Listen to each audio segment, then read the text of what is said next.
everybody you need to know on campus to make your stay very comfortable is present to make a presentation. And so, in some few minutes, we will start the program. But as usual, I'll have to come around to ask you one or two questions, right? So look at me so I can call you.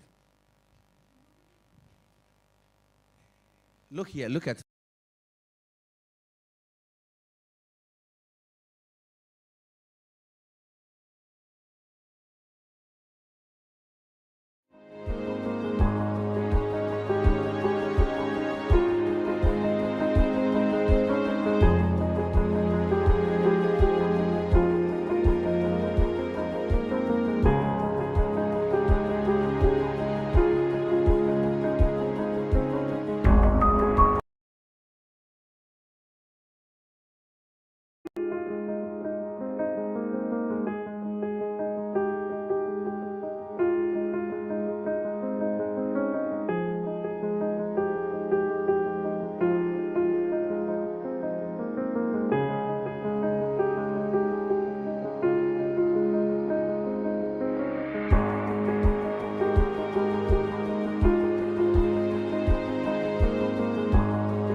Wonderful. Any expectations? Yeah, to acquire knowledge.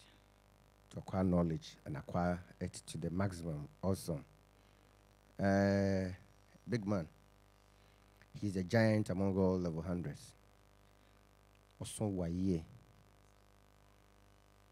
Any expectations? To acquire more knowledge and skills.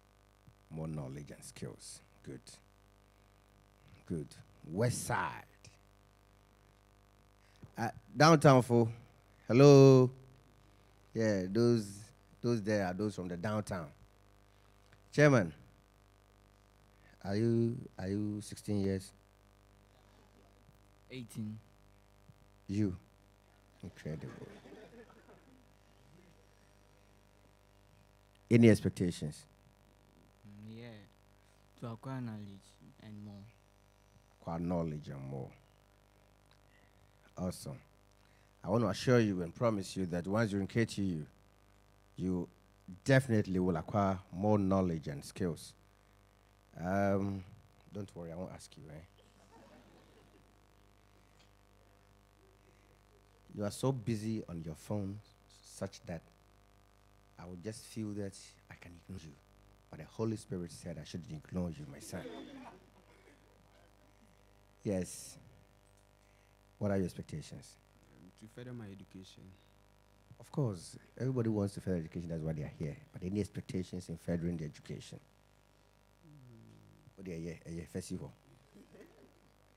All right. Thank you very much. And so, very soon we will start the program. And I'll call somebody from the outside to give us an opening prayer. Any gentleman here? Any Muslim or Christian here or traditionalist here? There is none.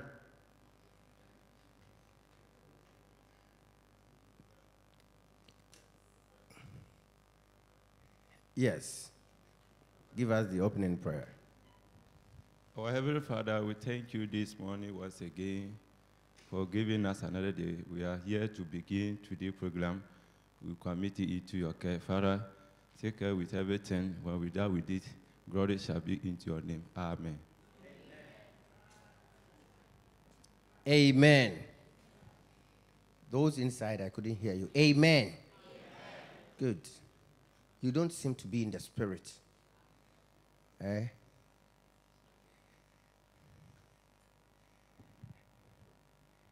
So,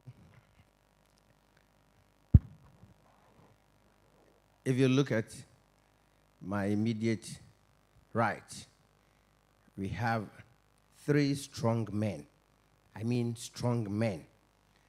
Not strong in terms of physical strength. Physically, they are strong and healthy. But in terms of knowledge, they are very, very astute. And we have a wonderful lady. She's also super strong. Because when a man is strong, the woman is stronger, right?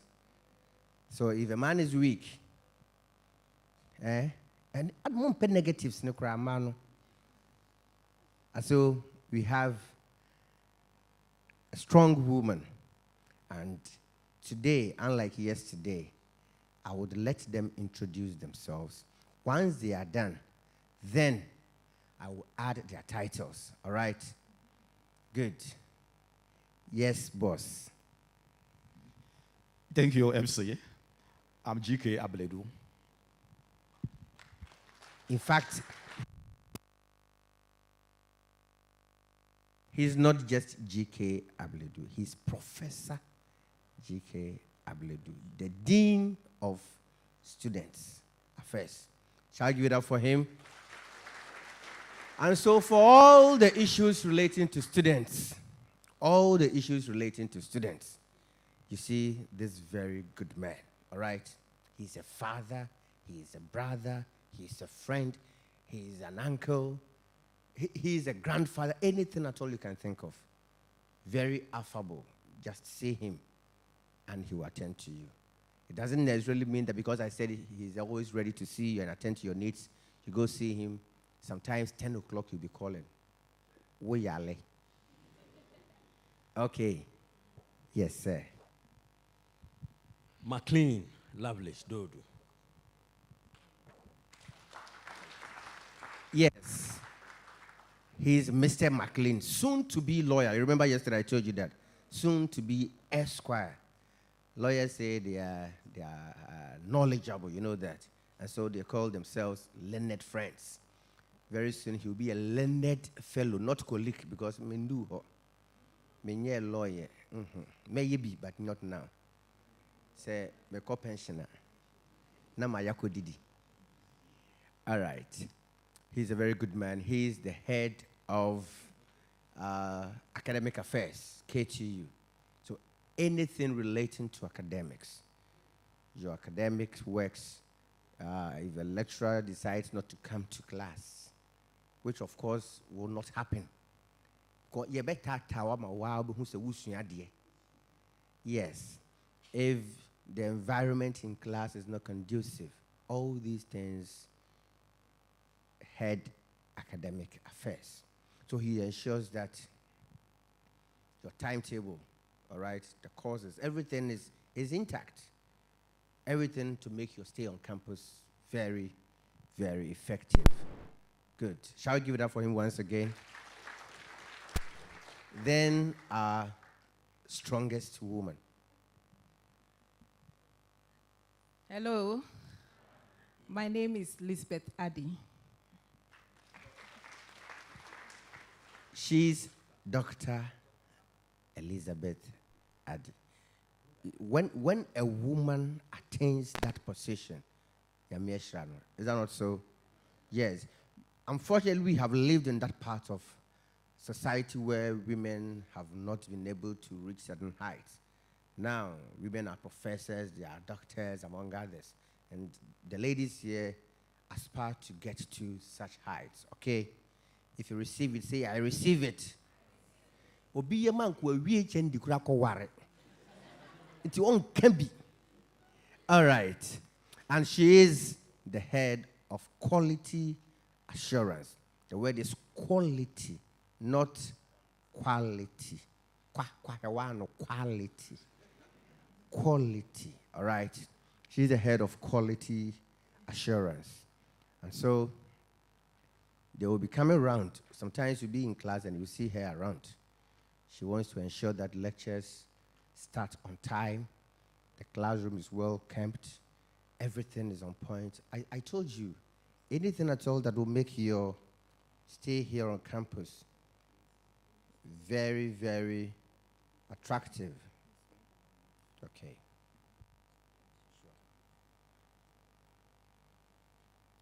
Then we have, I'll introduce the next man later.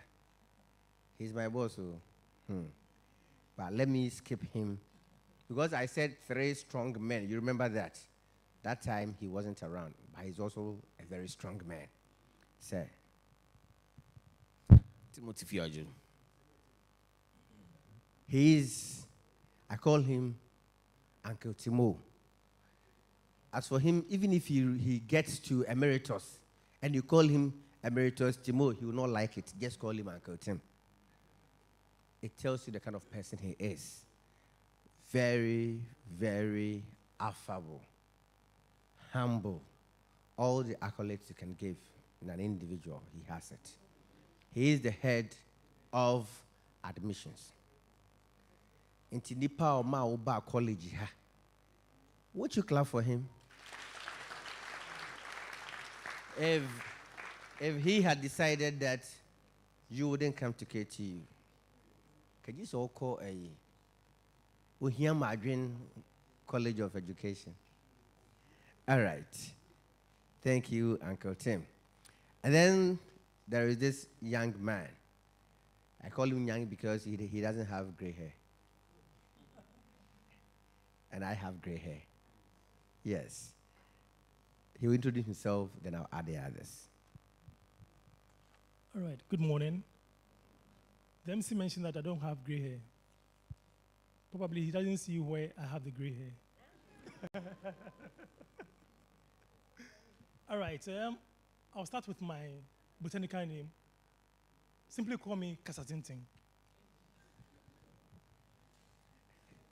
He's, he's Mr. Daniel Ofosu. But as he said, Kasatinting, yes, he's an astute blogger. All right, Kasatinting. So when you go on like any of the social media handles, just type Kasatinting, and you would find all his works there. And he is the head of the university's radio station. He is the FM manager. All right. I told you yesterday you would need to listen to the radio station because right over here you only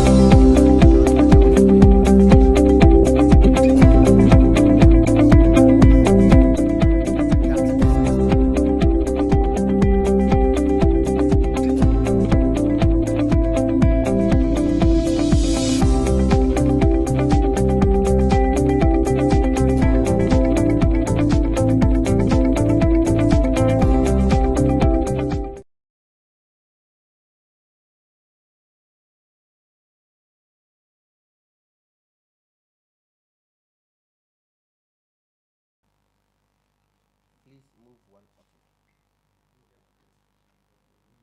Okay, therefore. So you can put it there, yeah.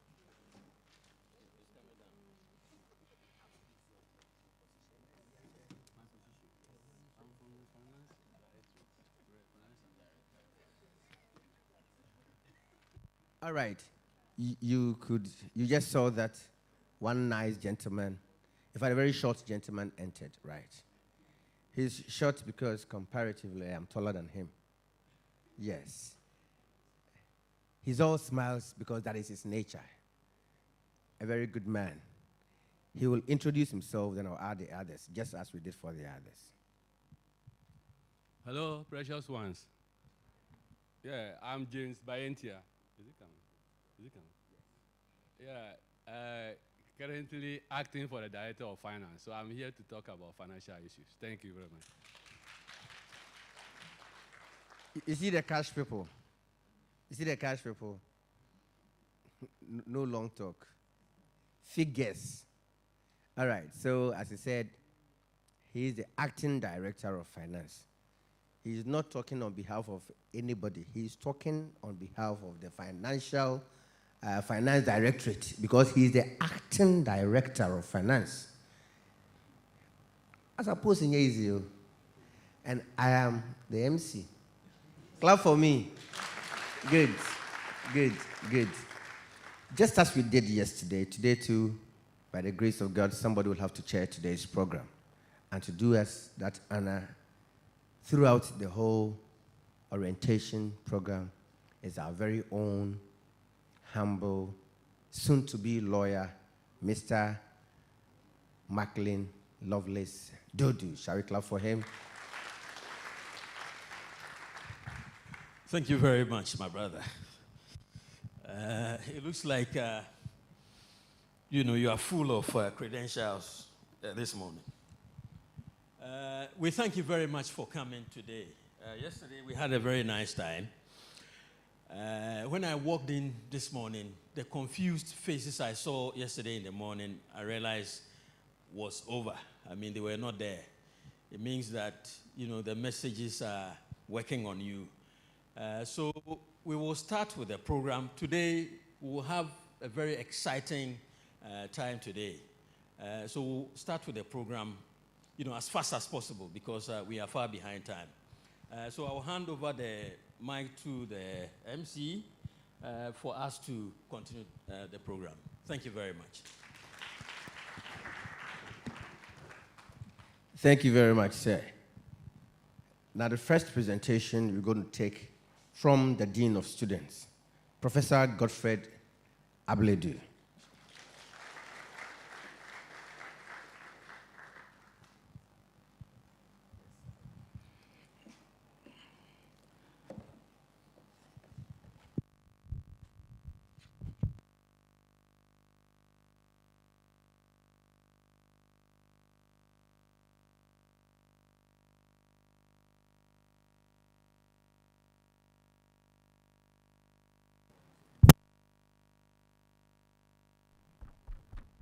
Hello? Hello? Yeah, thank you. Mr. Chairman, colleagues, staff, students, on behalf of the Vice Chancellor, I wish to welcome you all to this session. This orientation, I know you will love it. It's an opportunity for you to get to know the system. I'm the Dean of Students as introduced. If I want to liken this to where you are coming from, secondary school, the Dean of Students is like the senior housemaster. Basically, I liaise with all units, departments in the institution to make your stay on campus very, very comfortable. If you get outside here, the top, my office is at the top over there. If I'm not in, my administrators, secretaries are there. We work anytime that we need to work. If you have serious issues, just call. My number is always, I will not mention now. If you need my number, just get to the office, they will give you my number. If you are in difficulty, maybe you are arrested in town, I can come in to bail you. I have good relation with the police. I work with the police. We'll bring you down here to resolve the issue. Then maybe if it is criminal, they will deal with the disciplinary issue and hand you over back to the police for the criminal issues to be resolved. But indeed, we'll make sure that your parents are aware of what you have done. Nothing will be covered. Basically, I work with all units. The counseling unit, they will come to talk about what they do. I work in consultation with them. We provide chaplaincy. So if you think you will not have opportunity to pray over here, there is. There are various church denominations. We have a chaplain staff who coordinates all those activities under the chaplaincy board. So you have the opportunity to fellowship. Just join whichever religious denomination you belong to, and there you worship. We make representation to the university. We see to it that, I'm talking of the office, that's why I'm using we. I only coordinate. The office does that. We ensure orderly organization of student activities. More importantly, if you have issues with your coursework, we can just come in. These are issues that we work on a whole lot, all the units. During the organization, you have the opportunity to learn more about strategies for adjusting to college successfully, getting involved on campus and making good choices. The expectation of this is to calm you down, just as the chairman said. He saw confused faces. But when I came in this morning, I saw very good, joyful faces, which meant that with your interaction yesterday, and then by Friday, you will be settled. Getting settled is paramount to your successful completion of your program. We shall do everything possible to equip you with the skills that you need. You know, if you pray and then you sit down, nothing will happen. You know that? Now, I remember a story of two friends. They went to see a juju man, you call it, or the prophet, to make them pass an examination. So what they were told was that they should, they were given handkerchief, that when they say start wearing, remove the handkerchief, just put it on a paper. They start praying. And the prayer is this: appear on paper, appear on paper, appear on paper, appear on paper. So they did. Now, 5 minutes of time, one of them managed to look through and say, there was nothing on paper. So he used 5 minutes to write. The other didn't write, and he failed. But the one who used the 5 minutes got something. Now, the point I'm driving at is this: if you pray, you have to work towards it. Prayer works by actions.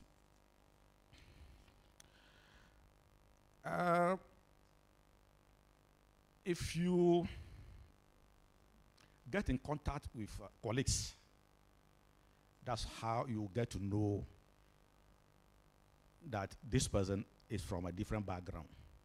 You know you're from different schools, but you begin to make good friends over here who will stay till you leave.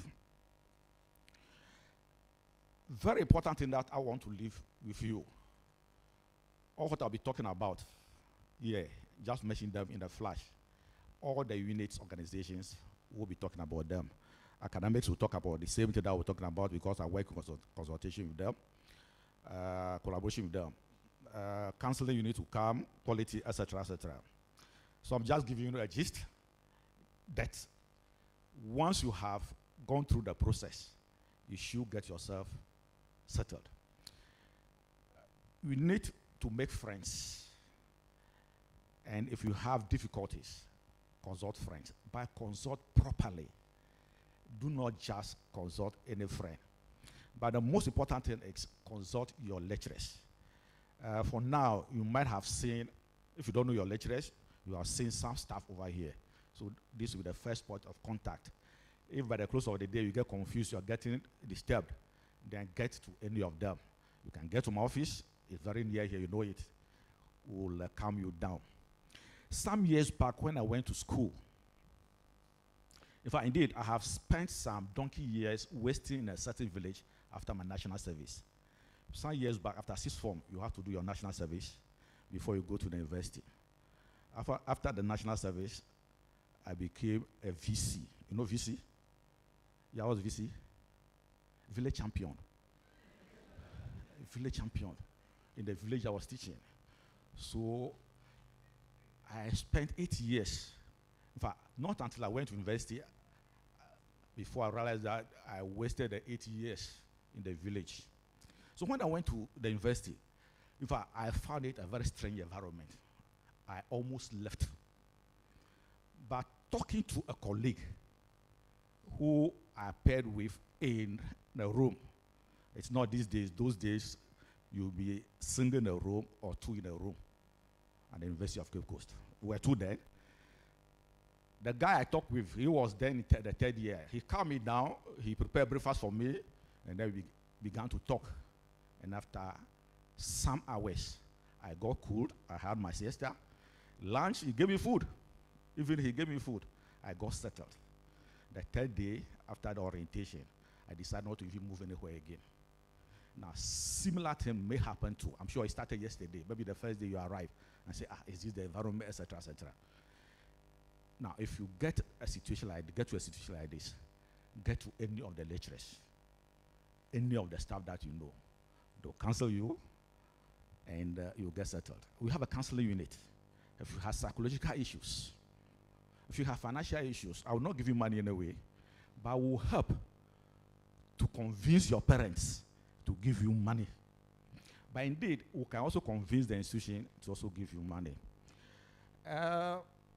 I'm working with one of the students to implement what we call feeding once. Those who cannot feed 2-3 times a day, who have difficulty, will get in food items from some organizations, and they will experiment it. If it works, then if you are really in need of food, then you can get to the SRC office. At least maybe snack time or lunch time, they'll give you some food. This is what we are working at. So we want to make your stay on campus very, very comfortable. Very, very comfortable. You know, over here, those who slept around, you might have heard some noise from here. Say, wake up, this dawn. I don't know if you heard it. Yes. Secondary school here. That's the rising bell. Now over here, there will not be anything like a rising bell. All right? You can sleep till the kid don't come. You see, nobody wakes you up. That is the freedom here. Nobody wakes you up. But you need to what? Discipline yourself. Know when to wake up, know when to do this, etc. Notices No, you don't make announcement. Hardly before you get announcement made, you need to get on the notice boards. Then you need to open your portals. You know the portal? Yeah, where you printed your admission. They say, yeah. You go there, information will be sent there. Your results will be sent over there. You hardly get somebody tell you this is no. This is what you need to do. So get used to reading of notices. Yeah, Mr. Chairman, I just want to leave 3 messages with 3 points with you. So at least if all what I said, you cannot just pick one of them. Take responsibility for your learning. Take responsibility for your learning. You see, in the secondary school, structured, preps, breaks, etc., etc. No. Now, if the lecturer cares, then he will discipline you for not submitting assignment. If you go to lectures late, you're disturbing. Maybe the lecturer will not mind you, or they will sanction you to leave. All right? If you do not take responsibility, you waste your years of stay over here. Indeed, there are mechanisms in place that will make you competitive if you complete. We have done this over the years. Our students are marketable. They compete favorably with their colleagues, even those who had degrees. They compare favorably with them, and that's what we are going to infuse in you during the 3-4 years that you stay over here. But all depends on you. Just as I said earlier, you see, if you go to the barber shop, you want your hair to be cut for you, or what do you call it? You want to polish your hair, the ladies. No, if you attend like this, you will not have a very good haircut. True or false? Yeah. So if you are to attend lectures, you're doing like this, like that, you will live with a grade like this, like that. That's the type of grade you live with. But if you comport yourself, you live and be marketable.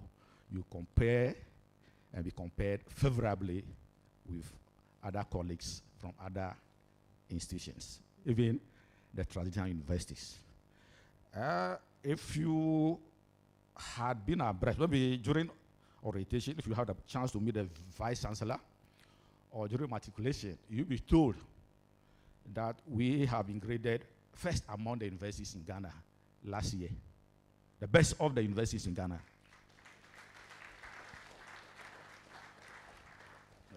So the most important thing is here, taking responsibility. Is if you have problems, consult your friends. Know that you are not alone. Always consult. The next point that I want to make, which if you live here, I hope you will not forget, is that make the most of your time. I have talked about it already. Make the most of your time. You see, we have what we call extracurricular activities. You know that? You see, things outside the classroom. These are extracurricular activities. Going on excursions, football, etc., sports, etc. Now you need to have time for this. You see, in secondary school, if you do not have time, I remember those days, you see, the teachers there try to force us to be part of the system. So when they are playing interhouses, you are not there. There they will play intercubicles. You know intercubicles? Cubicles, you know cubicles? Oh, you haven't heard of it? No, small rooms. When you have a hall, then rooms, maybe 12, 13, 20 in a room. That's why cubicles. They'll organize sports cubicles. So for cubicle, you will always be part of it. If you're 12 and they're playing football, you'll be part of it. You'll be a reserve. You put on the JC. By all means. Then we come to what? Even intertables. You know intertables? Dining hall intertables. That's how we got the name Dining Hall 11. Dining Hall 11. At least, if you are not even included in the school team, at least when they are playing Dining Hall 11, you should be part. Because those days the table is 12, table head. Then by all means, you put on JC. You played that one. Now you need to be involved in activities. If you have not been a table head before, then you haven't done well at all. 12 people, you're not the head, then you haven't done well at all. So over here, make sure you become something. Class, you see in the school, we call it class prefect. This is course rep, course representative. at least be part of that one, etc. So that at least you get certificate to show that you have done something. And next, make sure you pass through and make the system also pass through you. Get involved. Right? Get involved. Then the last point is embrace differences. I made a point this one. You are from different Jamaica ethnic groups, but you need to accept each other's views. Over here, you don't fight, though. You don't fight. Somebody says something you don't understand. You either leave the seat or you keep mute. You don't talk. If you make arguments, somebody say this, I say, oh, you're from. No, you don't do it. I remember my lecturer, may his soul rest in peace. When we were in class and you give example, he will tell you, no, give example using US. Don't mention anybody's town. Do you know why? Maybe the example you give will be negative and the person gets annoyed. But if you make a negative statement about Texas, Florida, nobody is from Florida to get annoyed with you. Most people in Florida, they are thieves. But if I mention a village, you're from that village, they say, they are thieves, you may even blow me. So let's accept differences. Ladies and gentlemen, I am certain that you will find these 4 years, those who are doing 4 years, those who are 3 years, the most inspiring years of your life. I wish you every success at KTU, Kufra Technical University. I wish you all the best. Have a lovely day. Thank you.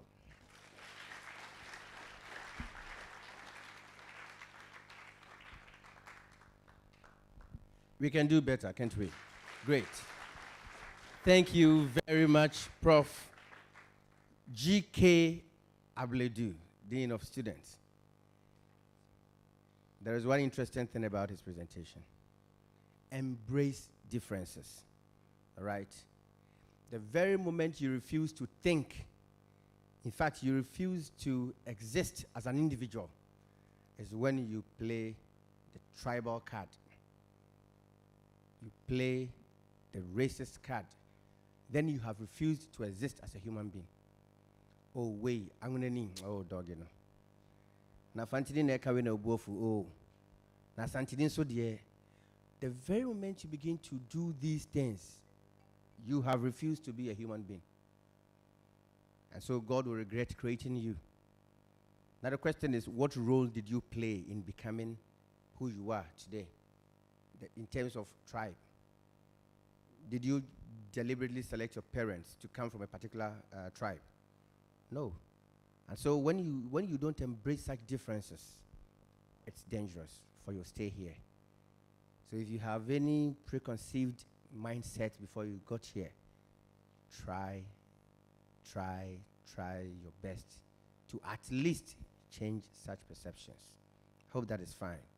Thank you very much once again, Dean of Students, Prof. Now for today, we're going to change a little. We're going to have 2 presentations because almost all the dignitaries here have meetings upon meetings upon meetings. And so after every 2 presentations, we ask questions. I hope that is fine. So get your questions down. The next to help us with the presentation, but before he comes, please kindly go to our social media handles at Koforidua Technical University, that is YouTube, and facebook.com/KTU EduGH. That is for Facebook. Kindly go there, subscribe, like, and then you comment. This program is live there. And so we call on Mr. Timothy Fiajo, that is Uncle Tim, to give us a briefing on general university administration. Shall we clap for him as he comes?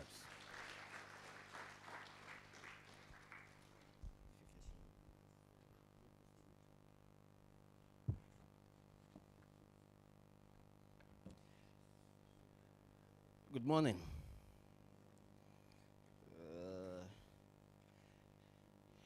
Mr. Chair, permit me to use this opportunity to welcome the freshers.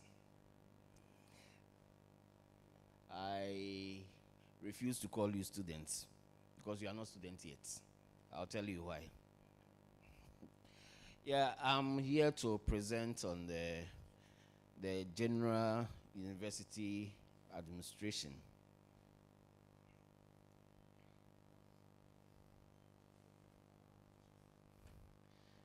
I wanted to do, but I think the ICT people are not ready, so I'll just go ahead and.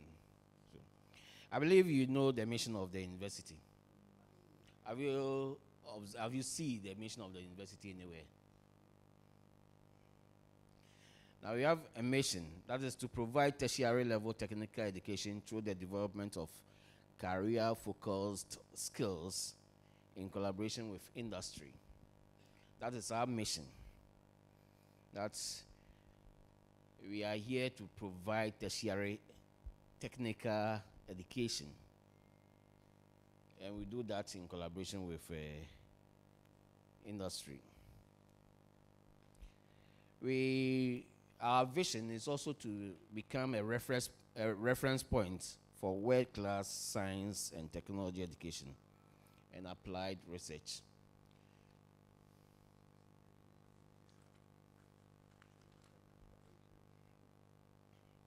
That is KK. You'll be seeing him always. That's the way he behaves.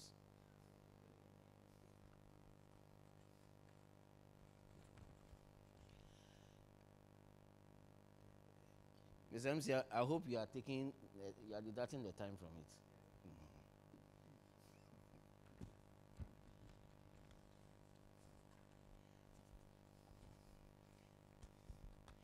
Okay, let's go.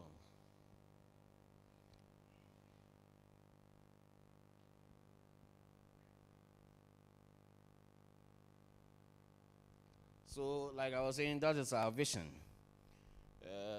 We want to be the reference point for world-class science and technology education and applied research. And I've told you the mission, that to provide tertiary level technical education through the development of career-focused skills. And we do that in collaboration with industry. Now, we have some core values, and anyone who passes through the walls of this university, we want you to be innovative. And when we talk about integrity, we want you to have integrity, and so that you can impart on society. So these are our core values. So now, like I said, I'm here to present on the general administration of the university. Now we have a hierarchy. We have the governing council. The governing council is the highest decision-making body of the university. You have some of the members appointed by the government. Others are members of the unions and other groups, representatives of other groups. The SRC is also represented. Now, the second highest decision-making body is the academic board. Now, all matters concerning your academics is the academic board that is responsible, that takes the decision, of course, to be ratified by the governing council. Then we have the vice chancellor, VC, not the village champion. This is the vice chancellor. The vice chancellor is the CEO of the university. He is responsible for the day-to-day administration of the university. Then we have the pro-vice chancellor. The pro-vice chancellor is like the deputy, what you call assistant headmaster in your schools. Is when the vice chancellor is not around. We have the registrar. The registrar is in charge of the administration. In fact, he is the secretary to council, and he is in charge of the administration. Then we also have the finance director, acting finance director here. All matters concerning money in the university. If you need money, see him. Then we have the deans. Everybody here belongs to a faculty. Mm? You belong to a department, and the department is under a faculty. So the faculties are headed by deans. Then we have a librarian and directors. Then heads of departments, then heads of sessions. So this is the hierarchy. Now let me rush to the wings of the administration. The Vice Chancellor Office have the following directorate and offices under it. You have the Internal Audit Directorate. The Internal Audit Directorate is under the Vice Chancellor's Office. The Works and Physical Development Directorate, they are in charge of the buildings, the repairs, and what have you. The Quality Assurance and Planning Directorate is also under the Vice Chancellors. Then we have the Procurement Directorate, the Directorate of Health Services. I don't know how many of you have seen the clinic. Yeah. Very soon, we are building a bigger one here. Very soon, that project will be completed, and you will not go here. You not go to the clinic before you complete. I did not hear amen. Then we have the international institution linkages and international programs. They either foreign students are around here, any foreign students here. I know we have admitted some foreign students. Now they are responsible for linkages with foreign bodies, foreign universities, and also for the foreign students. They take charge of them. The provinces, the Pro-Vice Chancellor's Office, have the following. The deans of faculties are under the Pro-Vice Chancellor's Office. The Dean of Students, the Guidance and Counseling Office, the Industrial Liaison Officer, the Office of the University Librarian, all comes under the province. Now then the registrar. Now, the registrar have three main directorates. We have the Directorate of Human Resources headed by a deputy registrar. They deal with all issues concerning staff. So you may not interact with the human resource because you are not staff. Then we have the Office of the Deputy Registrar Administration, where the General Legal and Consular Office is under, the Public Relations Office, Security and Transport. Then we have the Office of the Deputy Registrar, and he will be talking to you very soon. He is seated here. He is chairing the program. So we have admission, exams, and student services under that directorate. Then your Dean of Students have talked about the student welfare, and I will not spend much time here. Well, just to add that the Dean's Office, and of course the Guidance and Counselor's Office, I believe they will be coming to talk to you. They are in charge of your welfare. If you have any issues, you visit them. The SRC is the official mouthpiece of the student body. In fact, that is the only student mouthpiece that the university recognizes. If you come together and form a group and say we have written route everything through the SRC. The SRC is what is record, and they are represented on almost all statutory committees. And management works with the SRC so that student welfare can be taken care of. Now, let me talk about these two academic ceremonies. I told you are not students yet. Until you are matriculated, you are not students. So when I'm going now and I see you, you are falling down, I'll pass and go, I don't know you.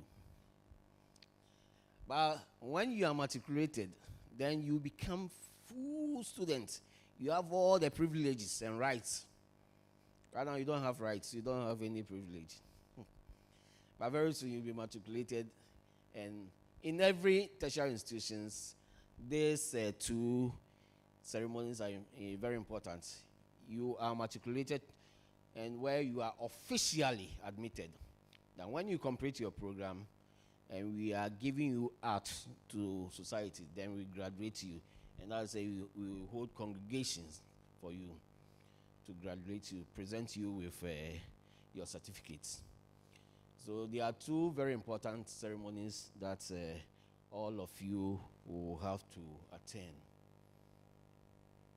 The Dean of Students talk about reading of notices and attending lectures, so I'll not talk much about this. Let me, some common terms that you come across. So, and I'll try to give you the equivalent in the SHS.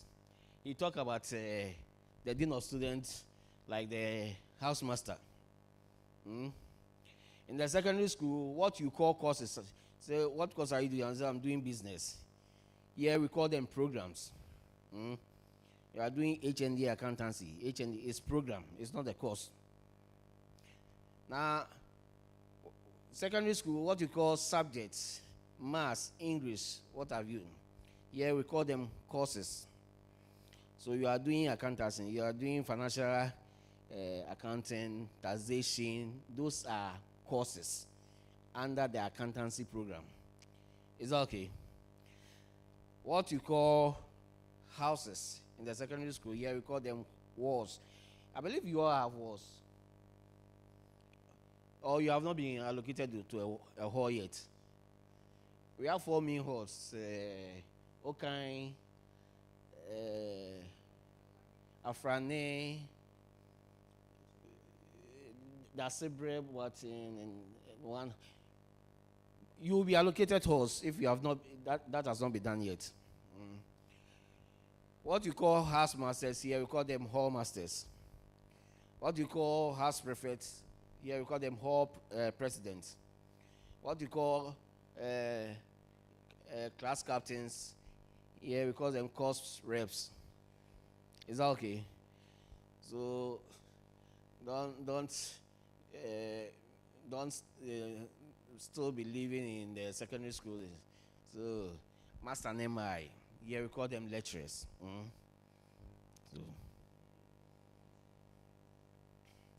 So, Mr. Chairman, I want to use this opportunity to welcome you to the KTU family. We live as a family here.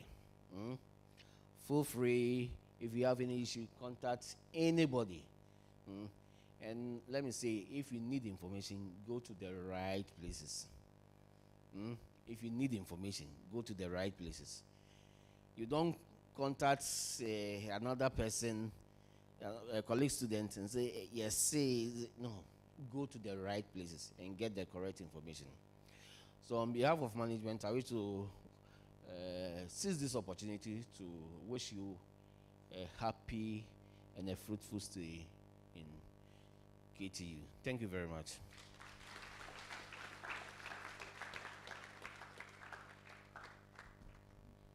Let's do it better for Uncle Timo.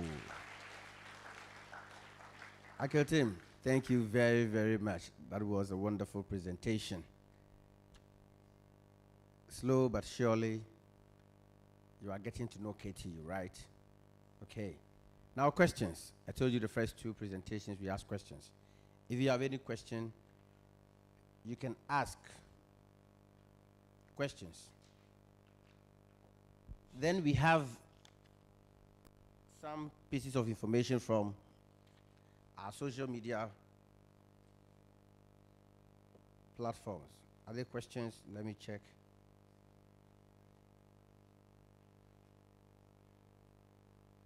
Okay, we have just one question. So please, Samson Adu says, please, can you do top up after HND in computer management, computer network management to get a degree? Then Ekua Lizzie also asks, when is matriculation? When is matriculation? The first question, can you do a top-up after HND in computer network management to get a degree? Okay. Yes. Questions? You have a question? Questions? You can ask in any language. All the people here are polyglots, so don't worry. They understand several languages. Several. So ask in any language. Where is our IP mistress? IP mistress. She's not here today. The lady that gave the vote of thanks yesterday. All right. Yes, questions? Nobody has a question? All right. Sir. Okay, thank you. Yeah. For computer network, for now, we don't have a BTech program for computer network. I mean 4-year BTech program for computer network. But yes, when you finish the HND computer network, you can do a top-up. And they qualify for the BTech computer science. When you have done the computer network, you can do a top-up for BTech computer science. Then you can also do BTech telecommunication engineering. BTech telecommunication engineering. There are also other programs like the BSc Information Technology, BSc Business Information System. So all these programs are top-up programs that computer network management students can do. Yeah. The second question is when is matriculation? For now, according to the academic calendar, matriculation is the 11th March. 18th March. You are okay. 18th March. For now. So until 18th March, you are not a student. Yeah. Okay.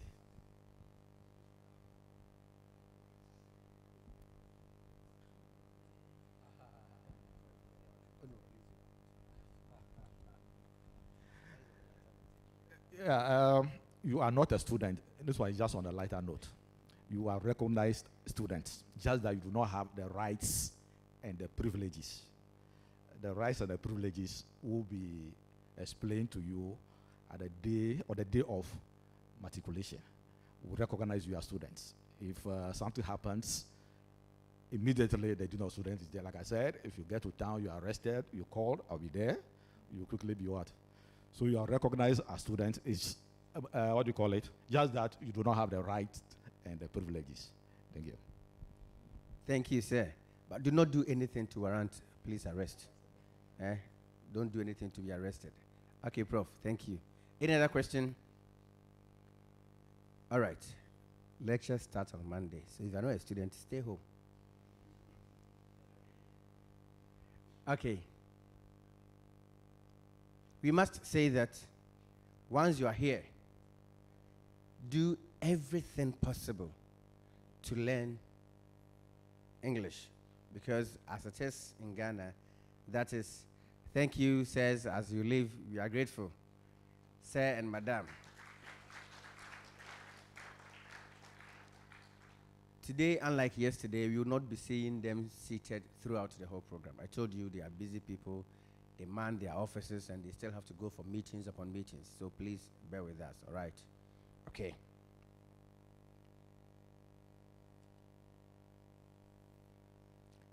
The next to do a presentation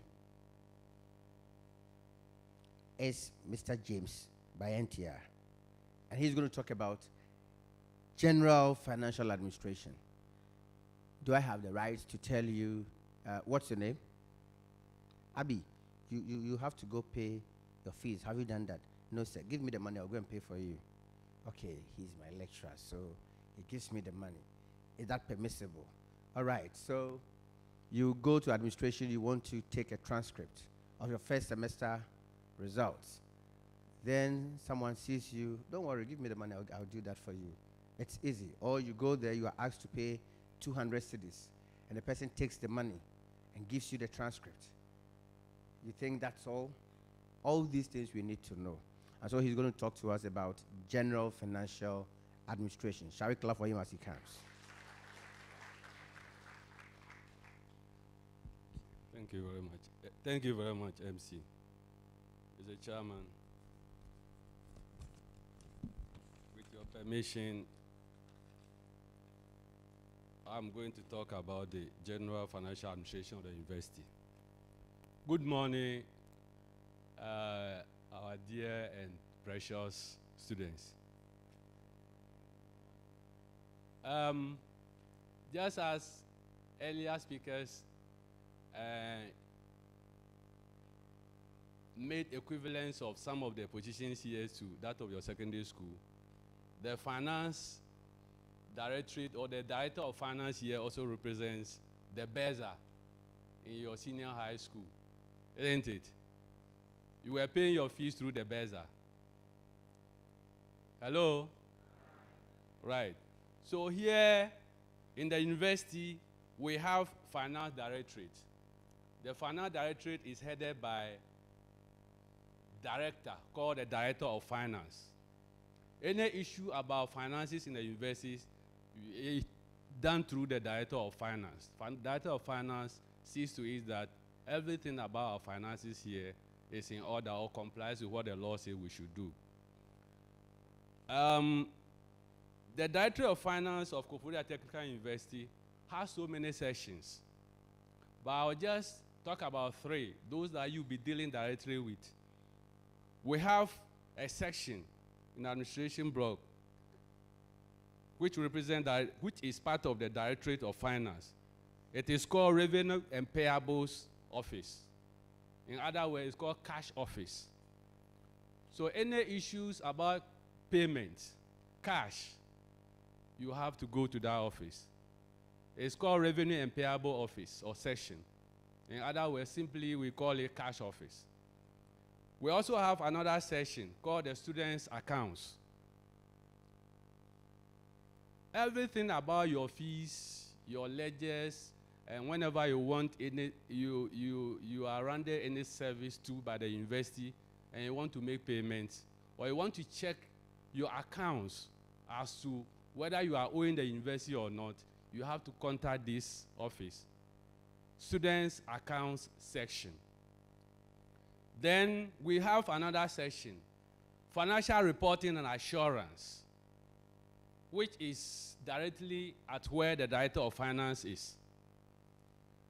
If you have a problem in terms of your school fees or any financial issue which cannot be resolved at the cash office or the students, the accounts office, then you have to come to the top, first floor, room 206, and say you want to see the people in charge of financial reporting assurance.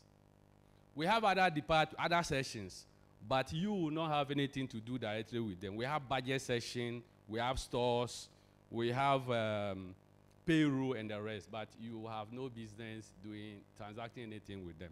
So the three I just mentioned earlier, cash office, which is also known as revenue and payables section, students' accounts, and financial reporting assurance. These are the three sections under the finance that anything, if you have something doing with your fee or anything concerning money, you have to contact them for assistance.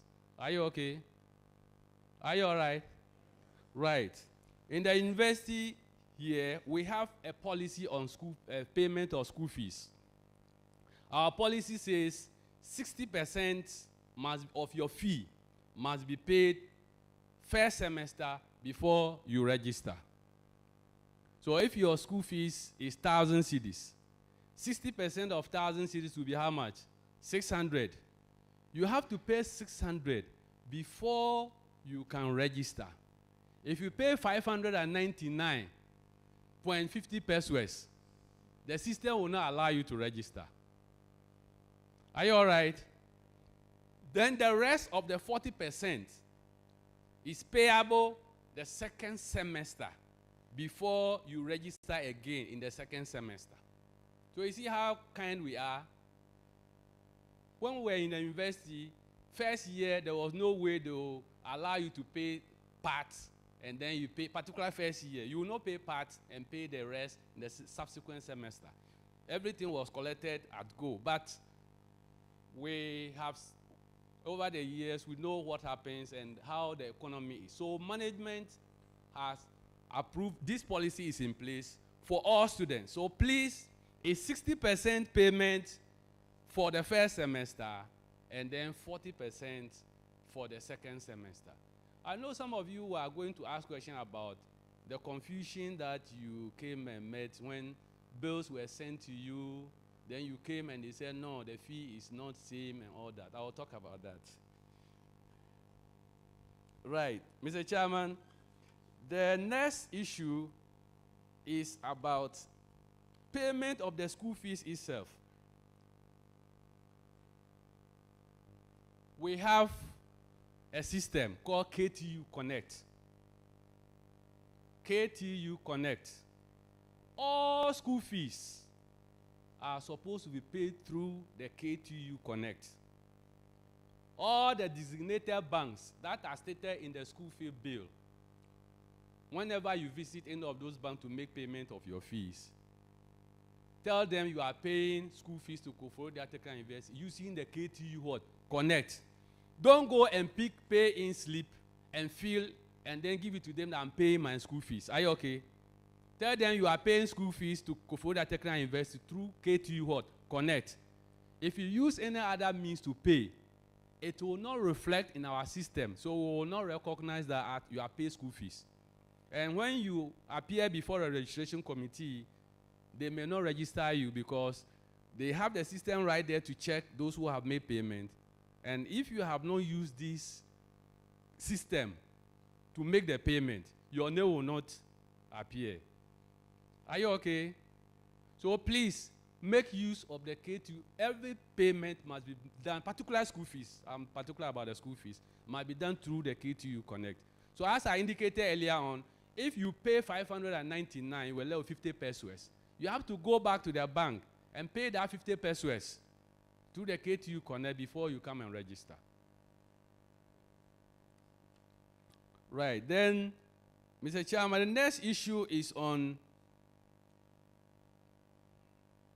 yes, the MC indicated something earlier on when he said I'll allow me talk about it.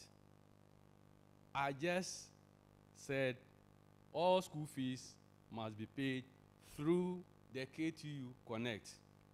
Under no circumstance should anybody tell you, a lecturer or staff member or your own colleagues, tell you that, oh, don't worry, you give me the money, I'll go and pay. And then it will reflect. So give me the money, I'll pay your school fees for you. It will reflect and you register. Please, please, and please, never and never give your school fees to anybody under no circumstance to go and pay on your behalf. Please, are you okay? Any student who disregard this and go contrary to it will be doing so at his or her own risk. Again, any student who do not pay the school fees through the KTU Connect, but was influenced by somebody to give the school fees to go and pay on his or her behalf, will be doing that at his or her own risk. And in that sense, you know what you do? That means you pay the school fees again, because we will not recognize that as payment to the university. Hi. Are you all right? So please, no payment to any other means except the KTU Connect. Thank you. Then the next one is checks. We are aware some of you are on scholarships. So when you come, they normally give you checks. Those sponsored organizations issue with checks to come and make payments. For checks payments, please and please, don't go straight and make the payment at the bank. All check payments in relation to school fees payment, please contact the cash office and present the checks to them. Are you okay? All check payments in respect of sponsorship or whatever, some of you probably will not make, some people have given you check to come and pay your school fees. Don't go and pay that one straight to the KTU Connect. Send the checks to the cash office and make the payment. They will give you receipts. They will give you official receipt of the university acknowledging payment. And they will go through all the necessary procedure for you to register. Are you okay? Mr. Chairman, the next issue I want to talk on the general finances is on the other payments. So we have school fees, then sometimes we have some miscellaneous payments. Payment for logbook.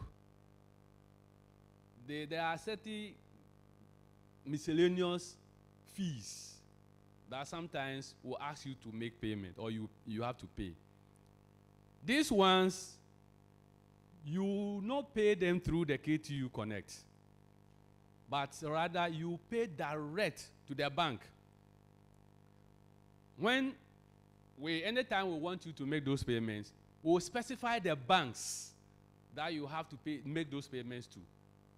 So when we specify the banks, you have to go and pay the money directly to the banks and bring in the pay-in slips.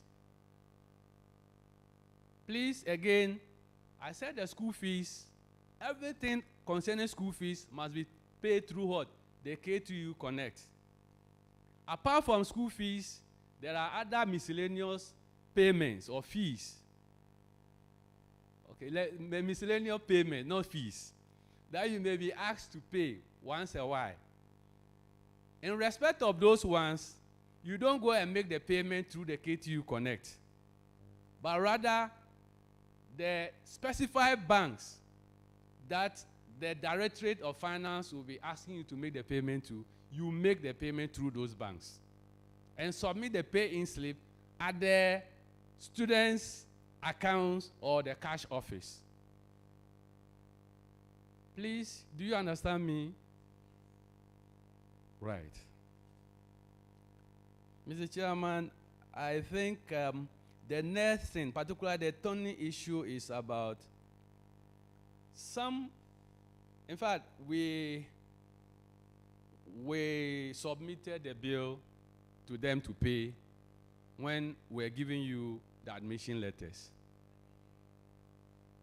I'm sure some of you might have heard about the Hula Baloo that erupted in most of the universities, the traditional universities, campuses about school fees, and they say they have increased it by that, and they have increased it by that, and all that. The Parliament of the Republic of Ghana approved 15% increment in school fees for all tertiary institutions. So at the time we were issuing the bills to you to come and make payments, at that time we have not yet adjusted for the approved rates. Subsequently, that has been done. And as I speak, we have signed the right bills which are being put on your porters, or your porter, your student porter. So please, we are sorry for the inconvenience that we have caused you. So from here, you check the porter, then you will get the right school fees you are supposed to pay. Make sure you pay that right amount. As I indicated earlier on, 60%. So if you have the old bill and you are paid 60%, please kindly go and check at the porter and find out how much is the new fees or how much is the correct fees that we have not put there. Compare with the old one. Whatever the difference is, you make sure that you take care of that. And at the end, you pay the 60% so that you'll be allowed to register. Please and please, if you don't register, if you don't pay your fees up to the 60%, there is no way you can register. Are you all right? Right. Mr. Chairman, I think briefly, this is what I have to talk about in regards to the general financial administration of the university. This is what is peculiar to them. And on these notes, I wish to thank you all for coming to Koforidua Technical University. And your stay here will be very fruitful. At the end of the 3 or the 4 years, you go out there and then you'll be ambassador of Koforidua Technical University. Thank you very much. Thank you very, very much, sir. Because there is difference in fees. UMB is just out here. UMB is out there. So kindly go there and then pay the fees difference. They've mounted a canopy out there. Kindly go there and ensure that you pay the difference in fees. You know one thing I like about this finance man? He's one of the few finance people who speak by heart. You see, when I said he speaks by heart, you are wondering, because that is what we know. In actual fact, when somebody speaks by heart, what you mean to say is that the person has learned the material in such a way that he can speak out of memory. Do you understand it? So to speak by heart is never synonymous to being careless. No. He speaks by heart. It means the person speaks out of memory. Rote learning. What do you, we are by heart. Now if it's what the dinner time. Kwame is very vulgar. He speaks by heart. No, that is wrong. Kwame is very vulgar. He speaks carelessly. I hope you understand that. So to speak by heart is not an insult. It actually means that a person is speaking from memory. And you know these finance people, normally they want to quote the figures one-on-one like that. So to have a finance person speak by heart in that order is really impressive. Thank you very much, Mr. Bayentia.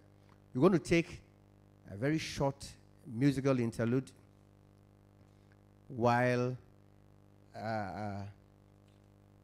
our chairman prepares to make his presentation. And so, KTU, ICT, and multimedia.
presentation is centered on academic affairs. And essentially, it is based on, what we are going to do here, your academic life on campus. Now, first of all, I would like you to know, before I get into the academic affairs proper, I would like you to know about the faculties that we have in this institution. One way or the other, each one of you have been admitted into one faculty or the other. Now, so we have 5 faculties, and they are Faculty of Engineering, Faculty of Applied Sciences and Technology, Faculty of Built and Natural Environment. We have Faculty of Health and Allied Sciences, and then we have Faculty of Business and Management Studies. Now, each of the faculties have departments under them. Now, that one, I won't go into it because we'll spend a lot of time there. So as you journey on campus, you get to know all the departments that fall under the various faculties. And of course, at matriculation, the earlier speakers informed you about matriculation. That is when you're officially inducted or officially admitted as student of this institution, where you can boast of, rights and privileges.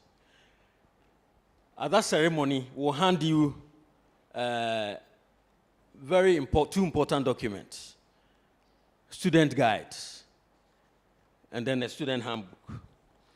Those 2 documents contain rules and regulations governing your stay on campus. There are rules which will have to be complied with. You break them to your own peril. And when you break them, there are consequences. Okay, so I pray you do not break these rules and regulations that we have on campus, because they are very severe sanctions. Okay, so academic affairs. When you talk about academic affairs, there are 3. I see most of you are not writing, but throughout the presentations, I don't know whether you are committing them into memory, but there are some that you need to make notes. Well, I don't know whether you are making digital notes. If you are making digital notes, that's okay. But, there are some important information that you need to make notes about. Now, the academic affairs has and directs or supervises 3 sections or departments. And the sections are admissions, student services, and examinations. Now, these 3 sections or departments are very important sections or departments that has to do with you, that deal with, your life on campus, your data. When you were being admitted, you came through the admissions office, through the application that the admissions department has put out there. And what happens is that when you are admitted and you come on campus, there are certain things that you need to do. We'll go into it shortly. Student services are supposed to manage your records or your data on campus. And whatever information that you need on campus, you are supposed to go to student services for such information. I will get into them very shortly. An examination, for every student, you have to write an examination. It is an examination that tests your capacity to see whether you are progressing, you should be graduating, or, you should remain in the class, or, whatever. Right. Now, to get into the university, Kofodia Technical University, formerly Kofodia Polytechnic, you must have some qualifications. And really, I mean, since you are sitting here, you had or you possess some qualifications before you were giving admissions. Some of you are pursuing degree programs. Others are pursuing HND and other diploma programs. Now, for degree programs, we strictly admit people with at least C6, okay, in 6 courses. Okay, so Maths, English, Science, or Social Studies, and electives. I mean, depending on where you are, whether you are coming to pursue engineering, you know, allied sciences, applied sciences, and technology or business. You know, so we look at the combination and get you admission. Now, for HND, strictly we take D7 for the core and C6 at least for the electives. So yesterday, as I said, if by mistake or perhaps you were admitted before December to the business school and you possess C6 at least, you know, in 6 courses, okay, you can see the registration committee and they will change your program for you to do a 4-year program. Now, the earlier speakers, especially the finance man, spoke about payment of fees. For emphasis, you know, payment of fees is very, very important because if you don't pay your school fees, you cannot register. You know, so there are 2 key things here: payment of fees and registration. Okay, you pay your fees and you register. You don't pay your fees and leave, you know, to start attending lectures. At the end of the day, when there's an examination, your name may not be part of the students who are on the roll to write exams. Okay, so you pay your fees, the 60% as has been indicated, and we'll have your data when you register to be able to write exams. Now, once you pay your fees, automatically the system generates an index number for you. So I guess that all of you by this time have your index number. But there's one important thing. When you happen to change your program, you know, especially those of you who are going to the business school, moving from HND to 4-year degree programs, there's a difficulty. I mean, because you had an index number originally, the system doesn't give you an index number when you change. So what you need to do is to go to the ICT directorate, and they will manually generate an index number for you. It's very important you do that. Now, student services play a very important role in this university. What they do is that, I mean, they register you in order to have your records or your data in their system. So as I said,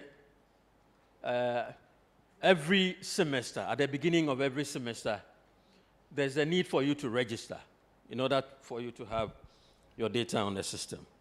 Now, the student services also generates a transcript, you know, your academic records. Once you have written some examinations, after your year of study, whether it's 2 years or 3 years or 4 years, you can go to the student services and apply for your transcript. But you need to pay some fee for the transcript. They could also generate your detailed results. But that, maybe later, the IT director will speak about it. You can have access to your detailed results. But again, if you want you know, official detailed results, you apply to the student services, and then they will get you one. Attestation. When you complete school and you require attestation, attestation indicates that you have been here. Okay, so if anybody requires a testimony about you, you want to work in any company or firm, and you want us to, introduce you into that company after school, we'll give you an attestation. But whilst you're on campus, if you have to do anything, you have any dealings with any company, we'll give you an introductory letter. So 2 things. Whilst you are in school, we'll give you an introductory letter. Out of school, we'll give you an attestation. Now, student services, again, issues your certificates to you. After, you have gone through these walls and gone through graduation, the department issues you with your certificates. Now, that department, in collaboration with ICT, also makes sure you have your ID card. Are you with me? Yes. Now, I have spoken about it, but I will repeat for emphasis.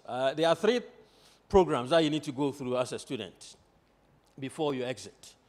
The first one is this orientation we are having.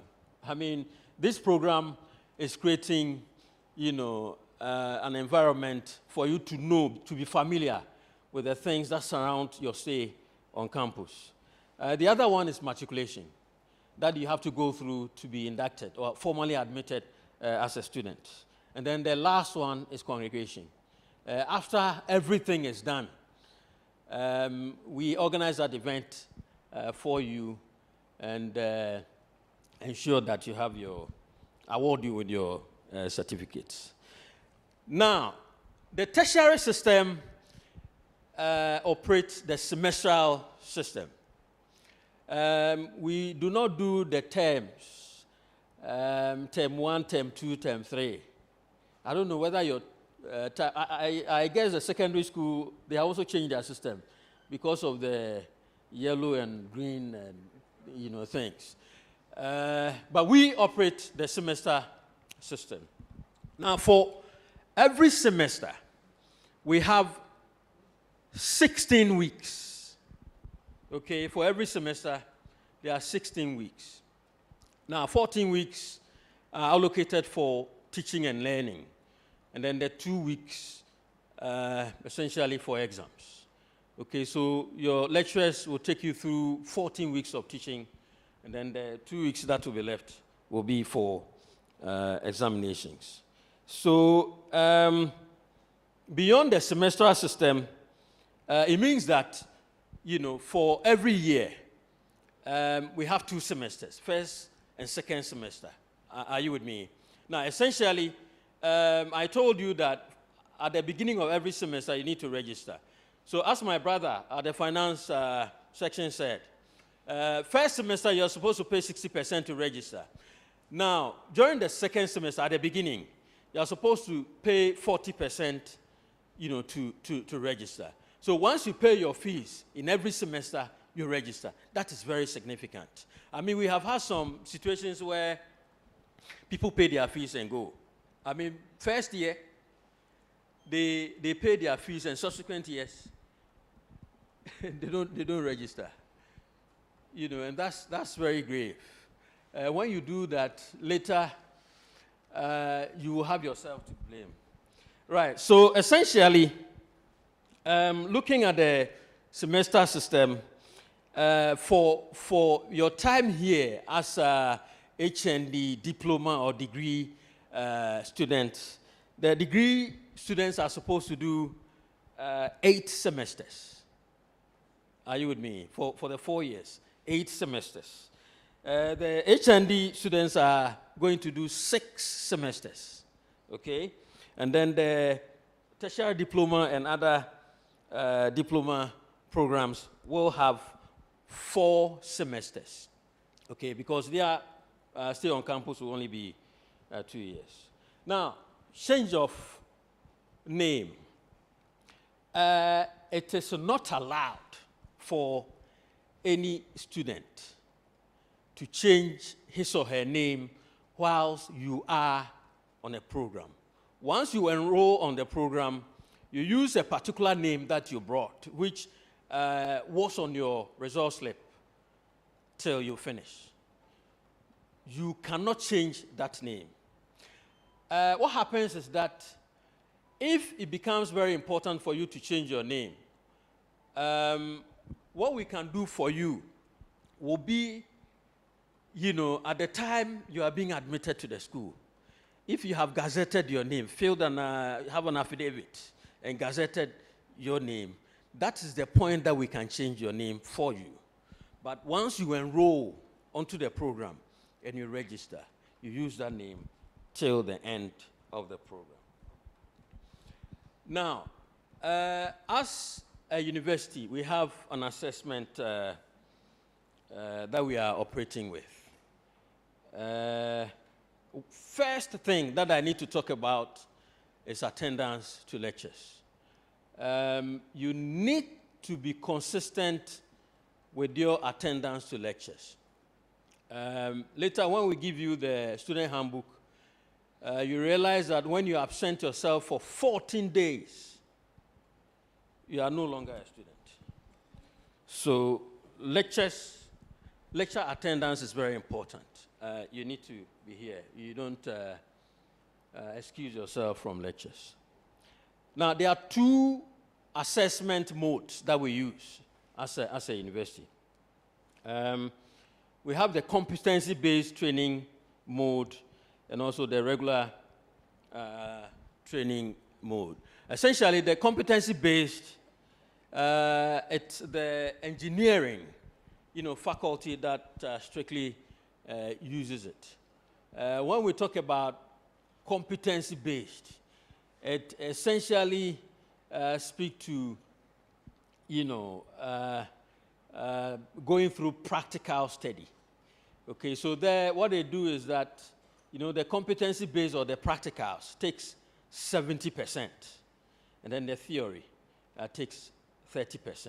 So there you do a lot of practicals, okay, and for assessment it takes 70%, for the practicals, and 30 for theory.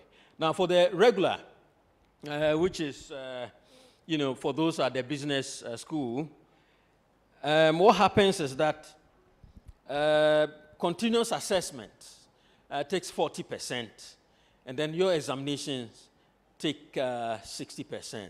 Now, for the continuous assessment, what we have, as part of it is what we call quizzes. I think, you have heard about it. Yesterday, quizzes was mentioned, and also assignments. Okay. Sometimes, through the magnanimity of the lecturer, he could give you a lot of assignments. But what we do here for the continuous assessment is one quiz, which is organized in the mid-semester, and then you can have assignments. Am I very clear? Quizzes and assignments. I hope I'm very clear. Now, let's look at the grading system. And you need to take very much interest in the grading system. Because at the end of the day, that is what will tell your performance of being here. Now, with the grading system, we have the mark range. We also have letter grades, and then we have the numerical equivalence. Now, you understand this better when the handbooks are given to you. For a student to achieve A, then it means that you had 85 and beyond, 85 plus. Okay, now that one, the numerical equivalence is 5.0. Are you with me? That's the highest. So then it means that if you make A's throughout, A plus throughout, then you are heading for a first class. Am I very clear? I pray that all of us work very hard to achieve first class. Then you are getting a second upper. Am I very clear? Or then you are making a second lower. I hope nobody gets a pass, for your stay. Pass, you would disappoint your parents. Your parents would have suffered to pay fees, and then you are going home with a pass. So please, take your studies very seriously. Now, so between 80 to 84, then you are making an A, which is 4.5. Between 75 to 79, you are making a B plus, okay, which is 4.0, the numerical equivalence. 70 to 74, you are making a B, which is 3.5. 65 to 69, C plus, 3.0. 60 to 64, C, which is 2.5. 55 to 59, D plus, which is 2.0.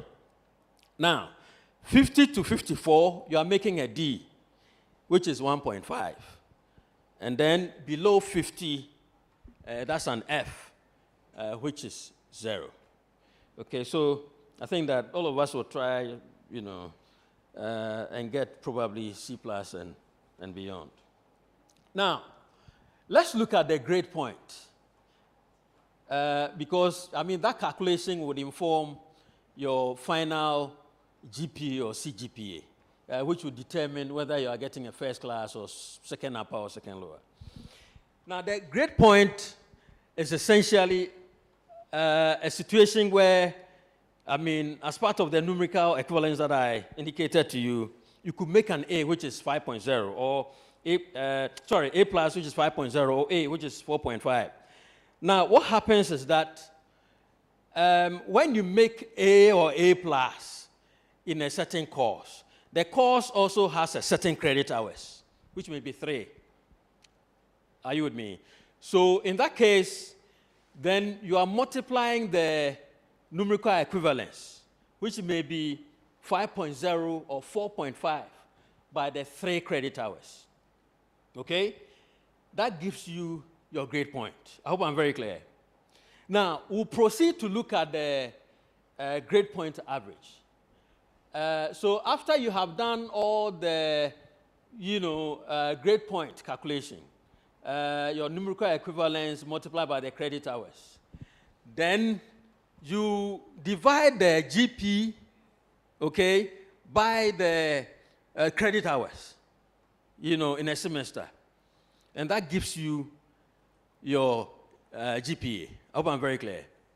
Okay, so if you are making 5.0, 4.5, 4.0, 3.5, and then you have multiplied already by the credit hours. Are you with me? Then you are dividing, the total of the GP by the total credit hours. Are you with me? So when you do that, then you are getting your GPA. Now, there's also what we call the cumulative GPA, grade point average. That one, what it essentially means is that, your total GPA, okay, for the various semesters that you have procured, you divide the credit hours, are you with me, by the GPA. Okay, that gives you your CGPA. So what happens is that once you start, you realize that your GPA during the first semester and your CGPA may be the same. Are you with me? But once you progress and we add the total course loads, then you realize that for every semester, your CGPA may be different from your GPA. I hope I'm very clear. Now, when you get a document, you get the distinction. Now, what is also very essential here is how a student progresses. Here in this university, before you can progress to the next level, you need to make a CGPA of 1.5. Are you with me? That's the lowest. A CGPA of 1.5. When you cry 1.5, you need to get it. Now, when you get below 1.5, then there's a problem. Okay. What we can allow is to, make sure you write your receipts. Are you with me? When you fail a paper, you are supposed to write a receipt to redeem. So when you get the 1.5, then you should be fine. But when it is still below 1.5, then there's a cliche in P, na uti yakeka. Okay, then you are probably, on your way home. So please, as I have been saying, take your studies very seriously. Now, a student can have an opportunity to defer a program. And yesterday I spoke about it. when you get to a point, I mean, due to circumstances beyond your control, you can't continue. After the first year or second year, you can defer for 1 year, minimum, 1 year, maximum maybe 2 years. Are you with me? So it means that if you have to defer and it's 2 years, after 2 years you need to return to continue with the academic work. Okay, so maximum 2 years, minimum 1 year. But under certain circumstances, I mean, people defer because of their studies.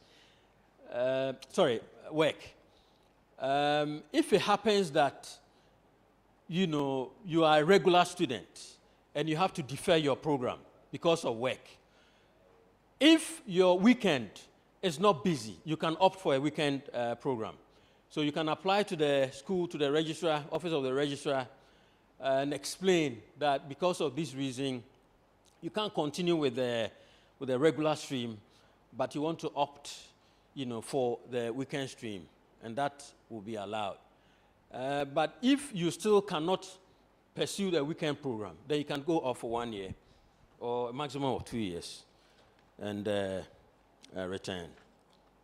So as I said, for every numerical equivalence that you had, we have a class that we award. So first class, you should obtain 4.0 and above. Second class, you need to obtain second class upper, you need to obtain 3.00 to 3.99. Okay? Second class lower, you should procure 2.00 to 2.99. And pass, you should have 1.50 to 1.99. Okay? And then when you fail, then it means that you had below 1.50. Okay? That's the regular, assessment. But when we get to the School of Engineering, where they pursue competency-based training, the CBT program, this is what they have. For 4.0 and above, I hope you are, listening.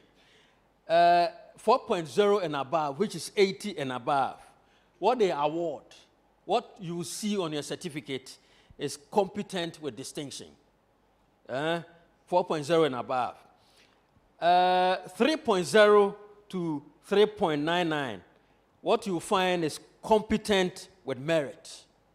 Okay, 2.0 to 2.99, what you find is competent. And then below 50 or below 2.5 in terms of numerical value, then you are being comfortable with not yet competent. Then it means that, come again? My brothers are saying here that, in other words, if you are not yet competent, then it means that you are incompetent. Okay. Then it means that, school, no, you did not come. Okay, so as I said, when you fail your exam, there's an opportunity which is given to you to resit. Okay. And normally, the resit that so here, there are two types. We have the resit and supplementary. Okay. The resit, it's a situation when you fail and you have to write again. And again, when you had the opportunity to write the exam and you did not write. Are you with me? So when a resit is organized and you are coming to write that exam, that mark you obtain at resit will be assessed, will be divided by 2. Originally your credit hours are supposed to be 3, and you have done resit, which is also 3 credit hours again. Am I very clear? So then, we are looking at 6 credit hours. Are you with me? So please, let's try and study hard so that we will not have receipt in our way. We have had an experience that, so our advice, if by any chance you had a problem, you had to write a receipt, please, at the next receipt, when it is being organized, avail yourself to write the receipt. Are you with me?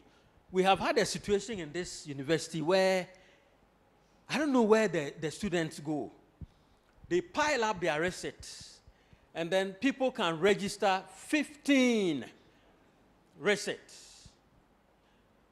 I mean, you pay. You know, currently, receipt is 50 Ghana. I mean, other institutions are charging more. Okay, so multiply 50 Ghana cedi by 15 receipts. I don't think it's as advisable, you know, for a student to go through that. If it happens, you know, if there's any difficulty that occurred, which you have to write receipt, please, at the next sitting, when the receipt is being organized, please avail yourself. But please, let's study very hard so that receipt may not come our way. A very important thing that I need to talk about is examination malpractice. In this university, we take examination malpractices very seriously. Okay? When I talk about examination malpractices, you understand.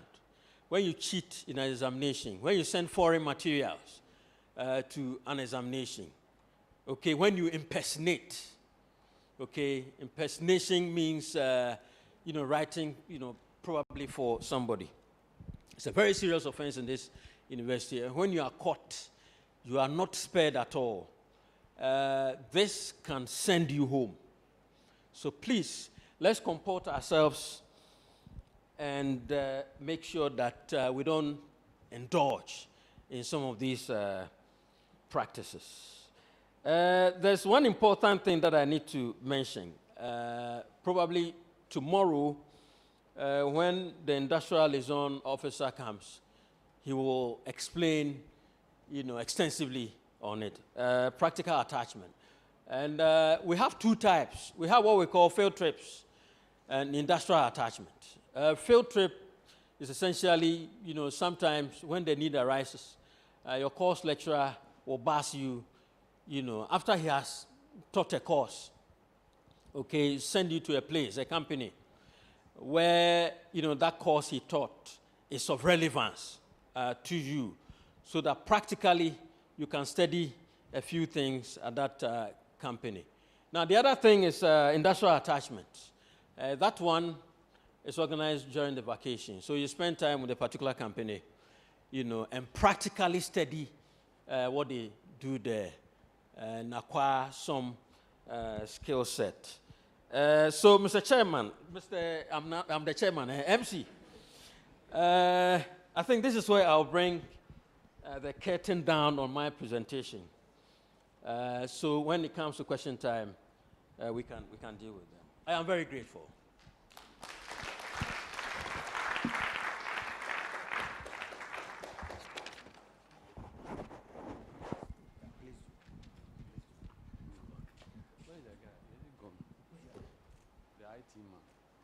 Hello. Please, my attention has been drawn to something. Now, we want to make life comfortable for you so that you don't struggle at bank with queues and other things. So we have this, where is he? I wanted him to project it. We have USD code for payment of almost all that you have to pay here. As simple as that, so that at your own convenience with your mobile money, all that you can make the payment conveniently. Star 966, star 3, star 542 hash. So you project it there for you. You can use that one to make payments for your any fees that you want to pay or any other miscellaneous. Earlier on, I told you that other payments should be made through the bank and you collect receipts, paying slip and all that. But you can easily use this USD code to make payments of, even including your school fees and all other payments. Thank you very much. Thank you very much, Mr. Macklin, for the wonderful presentation. Now, questions. That was a very lengthy one, right? Yeah, that is why I ensured that you had a musical interlude before he presents. Because what he had to say were stuffs that were of extreme relevance to all of you. Okay. Now, questions. Questions, please. Yes.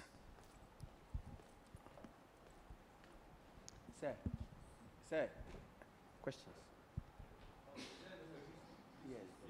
Okay, thanks very much. Please, I want to know whether a fashion student can also do a degree program here if he or she has the passes. And also, I want to know if at the first semester a student pays all his or her fees, is there any requirements for a registration in the second semester? Also, I want to know whether the university runs distance courses. Thank you. Which, please, you said if you pay your fee, You have to register for the second semester. No, you pay. If you don't pay the right percentage amount, you can't register for the first semester. So if you can't do that for the first semester, second semester, how do you? Because every semester has its own. The courses are different. Are you okay? So if you are not able to register for the first semester, you can't go to the second semester. They have to defer because the first semester courses will be mounted the following year. So it means that unless the following year that you have to register. Please, my question is, I've paid all my fees in the first semester. Do I still have to do any registration in the second semester? Yes, please. You have to do registration again. So if you pay 100%, perfect. That is fine. If all of you can even pay 100%, we'll be glad. We'll be happy. But there is, yes. So you pay the 100%. You register for the first semester. When second semester resumes and they are doing the registration, you will come and show evidence of your payment and you register. But that one, you know you have already paid. You won't make any payment again. But you have to register again because you have to register for the courses that will be mounted in the second semester. And please, the next one is there any possibility that a fashion student runs a degree program here if he or she has the passes? Okay, it will be answered. So, please, yeah, get all the questions so that. And the last one, does the university run distance courses? Yes, the university does. Weekend school. We have a weekend school. What about online? Anyway, they will answer you. Okay. I'm very sure you're asking on behalf of some people who are not here. That's fine. Yes, your question. Please, I would also want to ask about the change of names. When soon-to-be lawyer was talking, yes, he was like, you should have the name on your result slip. But the name I have on my result slip is different from the name I registered with. And I have done the gazetting and affidavits, but the names doesn't match. Would I have any problem with that? Did you get that? Okay. Yes, next question. ASCO, when they are not here, you don't need to see any of us for any further clarification. Please, concerning the fees, can a student pay all the 3 years or the 4 years fees? Okay, I think the responses from your colleagues are enough, right? In fact, you don't even know the amount you're going to pay for next year. And so just pay as and when you are given. Thank you.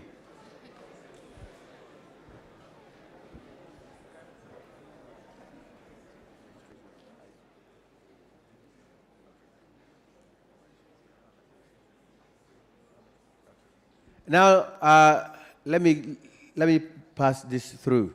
You were told about a code for payment of all fees on campus, right? When you enter the short code, you're going to have REG number. That is reg number. Your registration number is supposed to be your index number. So you enter your index number. I hope that is fine. All right. Yes, next question. Okay, we have some questions from our social media platforms.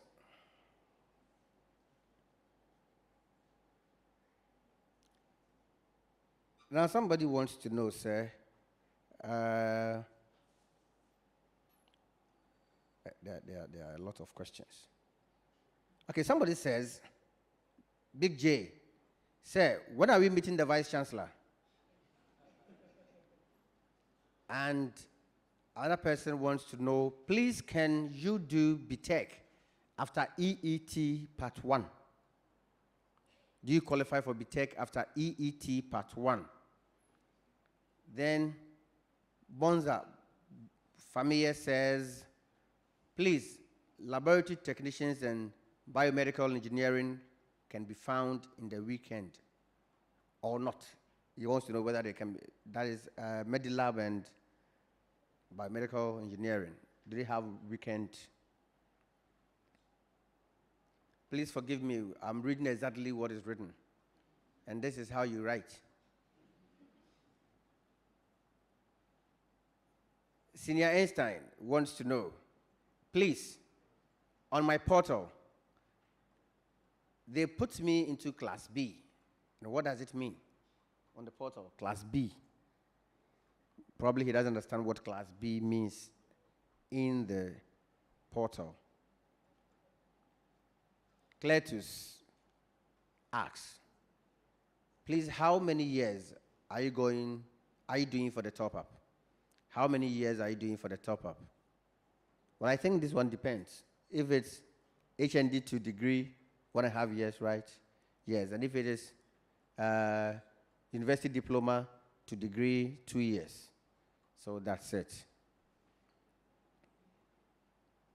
Please, can I offer cybersecurity and IT in KTU? Do you have a program like that, cybersecurity and IT in KTU? Okay.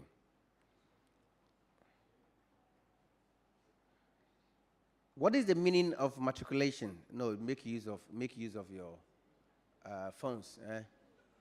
You can't be in the university and be asking this question. I'm sorry. You are using a phone, so please let it be beneficial.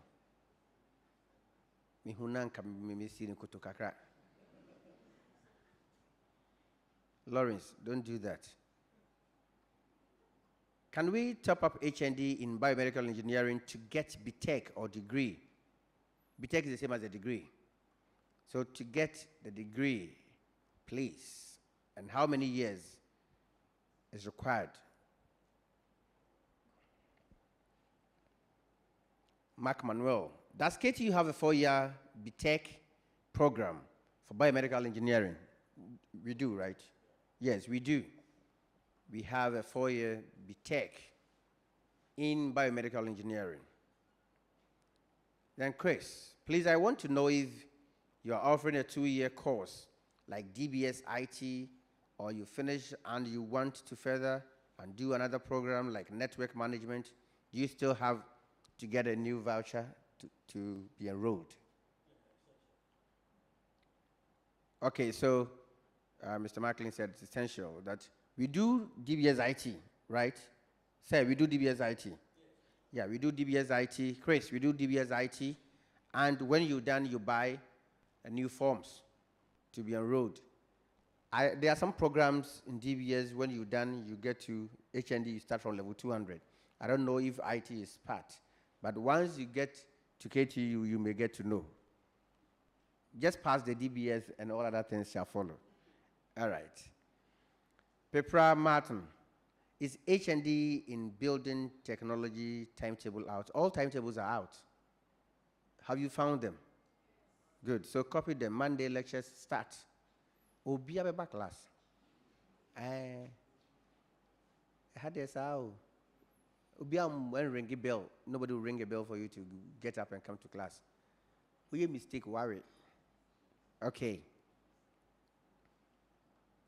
And be smart. Look for the various venues for your lecture and all that. Be smart. Don't wait till the last minute and you ask, I didn't know where the venue was and all that. For the first week, you may be permitted when you walk in late. But the second week, I don't think any lecturer will permit you to come to the class late. If you come late, we will sack you. Go back and sleep. Okay. Jerry Marvin Arthur wants to know, please, how can I check whether my paid fees has reflected? Through your portal, right? You were just told. So go through your portal to check. You would see the balance and all that. If it is zero, fees fully paid. If it's not zero, the amount there shows that that is what is left to be paid. Quesia J wants to know, please, what if I pay the school fees through mobile money? Dabi. Quesia J, dabi. Why?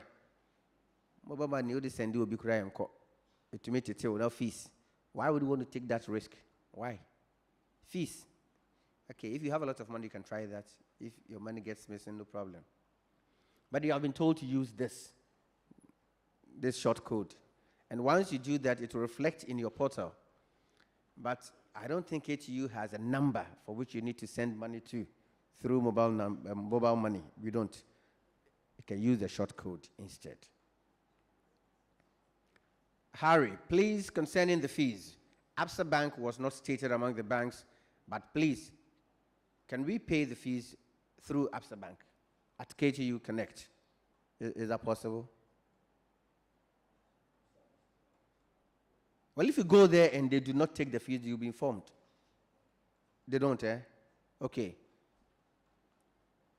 In your admission letters, the banks were stated, right? So just stick to those banks.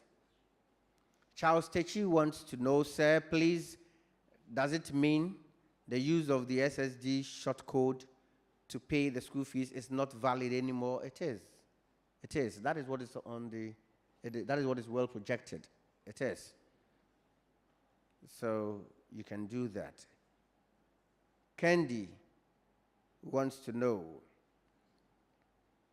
when we open our portal, they have they have written some amounts in favor as if the amount for Candy, please resend. The language cannot be comprehended. I'm sorry. Masa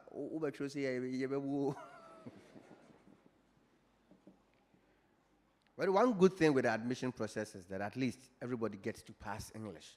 And so we expect that you, at this level, should be able to speak and write basic English, right? Obi nkase ka unhu bia na ebi oha mo kana yeyem kura ahye.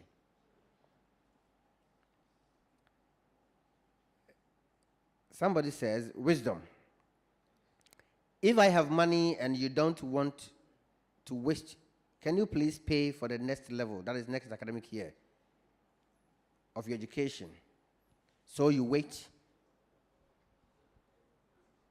If he has paid his fees for this year and still has some money and he is not so sure whether or not he might misuse it, can he pay for next academic year? Okay, so says once you pay, it will be credited to your account and to reflect in your portal that the school actually owes you. You get that? So next academic year, they will deduct that amount from your fees. If you have some balances to pay, then you do that. Okay. Big J, please, some of us haven't been able to register our courses because we haven't paid the percentage amount that qualifies us to register the course. Can we be pardoned to start lectures and pay the remaining balance later within the week after lectures begin? I think that's permissible. There is a range. You have a period to register. And so when the registration period elapses, then they can't do anything about it. But so you ask when the registration period is over, so that from now till the registration period is over, you try to top up the fees to get to the 60% so you can register fully. It is not so good to start getting ICs from level 100. Not so good at all. Then Jessica in Cancer. Please, when I applied, I was asked to pay 2517, that's 2,517, which I did in full, and later got to know I'm paying 3,058 now. So please, am I to go back and finish paying the new fees? That has been explained, right? That has been explained, hasn't it? And please don't be too Ghanaian. You know, in our Ghanaian contest, every question tag has one answer. What is it? What is it? In Ghana, every question tag has one answer tag. Every question. Isn't it? You are fine, isn't it? You look hungry, isn't it? I had the my mom. All right. I think we have some few more questions, then we are done. Can you change from diploma to HND? If yes, how is it done? Say, explained it. In your presentation, I hope you explained that. You can equally go to the admissions office with your results slip and your admission letter, and they'll gladly help. Frances Deborah, please, in case there was a mistake in your name and has already been processed, is there any means to change it or do the correction? Sir, please get that so you answer that question too. Please explain some things for me so I can understand. I paid 3,058. They brought on my admission letter. Now it has been increased. How do I pay the difference of 459 again through the bank, or tell the bank to pay through KTU Connect? I think you can pay through this code, or just go to the bank and pay through KTU Connect. Danny White, can you change your program? I think we've done that. Can you change your program from PS to HND PS to BTech 4-year degree? Say just spoke about that. Kweku, I can't pronounce the other name. Please, what if you have paid full fees before the admission letter, before the new admission letter comes? How can I pay the rest? Please, do we have regimental band or cadet? We do have a university cadet. They will be around tomorrow, hopefully, so you're going to see them. Kweku, that is your interest. That's incredible. Thank you for joining the KTU cadet. But for the fees and the differences, you have just been informed. Elizabeth Bruce Smith, please, can I use my HND hospitality management to do nursing degree when I complete school? Say, please. Hospitality, to go for nursing. No, please. Thank you. If you want to be a nurse, go to the nursing school. Or wait. KTU will soon start a nursing program, a 4-year degree in nursing. Then you can apply. Thank you, Elizabeth Bruce Smith. You can use HND.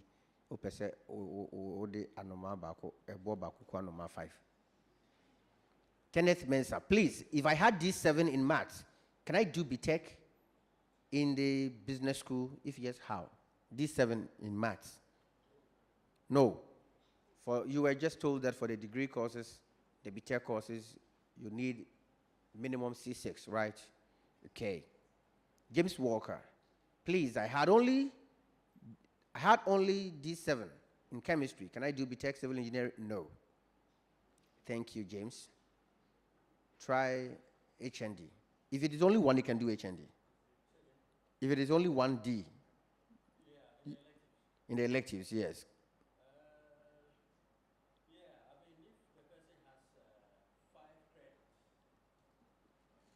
Microphone.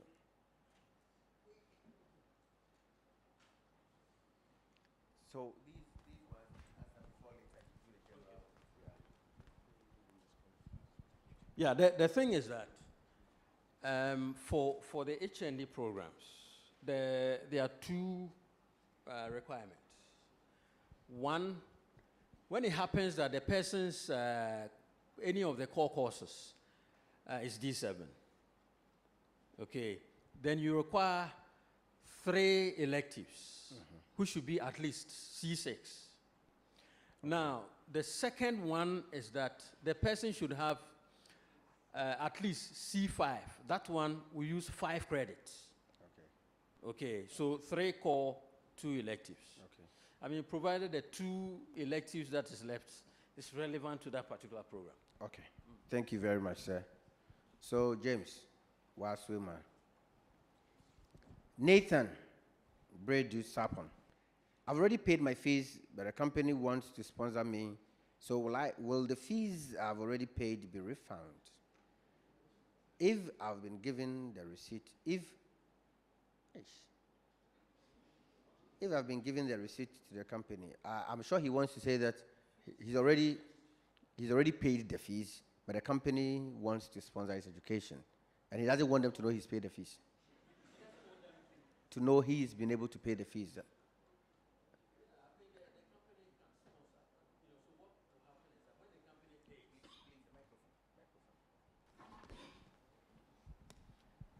I mean, sometimes, when a company is sponsoring a student, the money or the check can delay. Okay, so because of registration and other issues, one can decide to make payment of the fees and hope that the company pays up. So when the company pays, the finance will refund that money once you need the money, the finance will refund that money to you.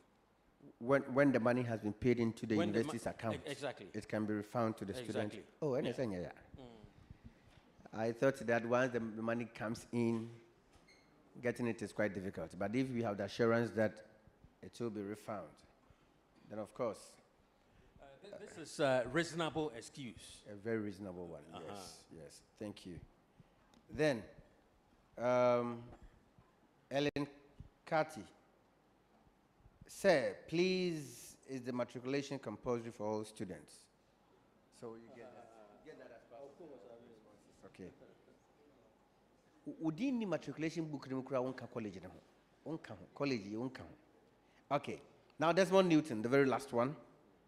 Sir, please, can the civil engineering have weekend courses? I'm sure he wants to know if we have civil engineering weekend program.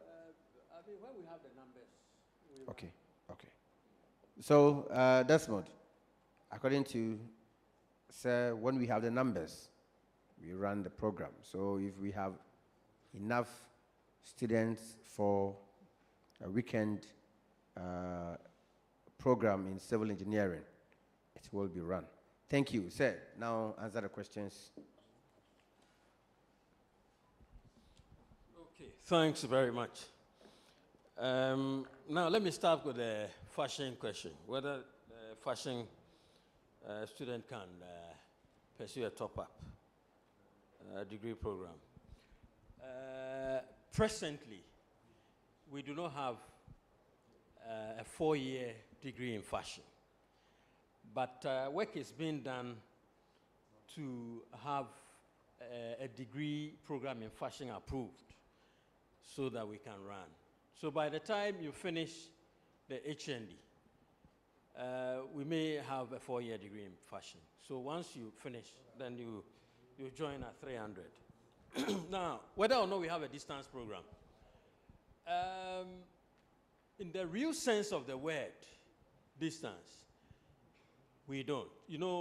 Distance programs are organized, in some different towns. We don't have that. What we have is weekend, but we are working at it.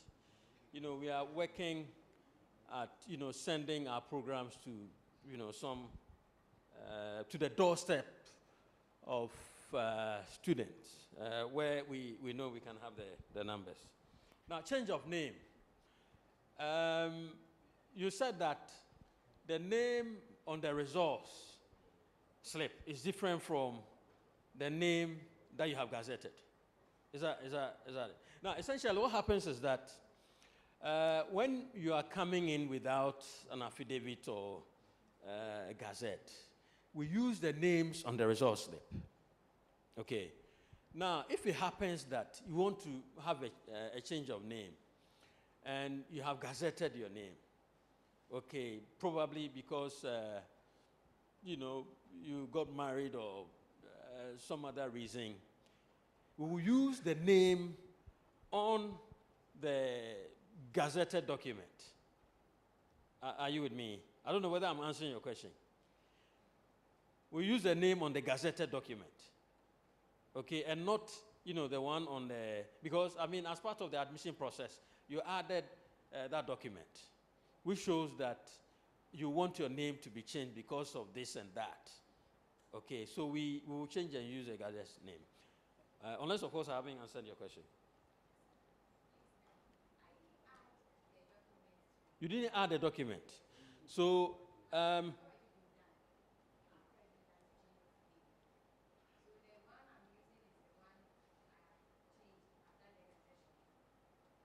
the one you are using currently is the one that you have done the gazette for.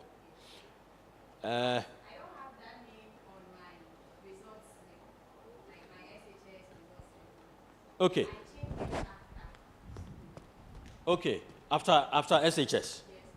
But when you were coming, because of the name on the gazette document, we used the name on it, on the gazette, isn't it? Yes. So that's it. Okay. Or you didn't present the gazette document? No, please. So which name do you have? Are you using? I'm using the one on the gazettation, like the one I've done the gazettation. But you did not present the gazetted document? Yes, please. So, please, do I need to bring it, like? Yes. Okay. You need to send it to the admissions office. Okay? Okay. Thank you. All right. Somebody was asking about meeting with the VC. I don't know why you want to meet the VC. But I think that the officers who are here, it should be enough for you. But if you want to see the VC, feely at matriculation, you will find him.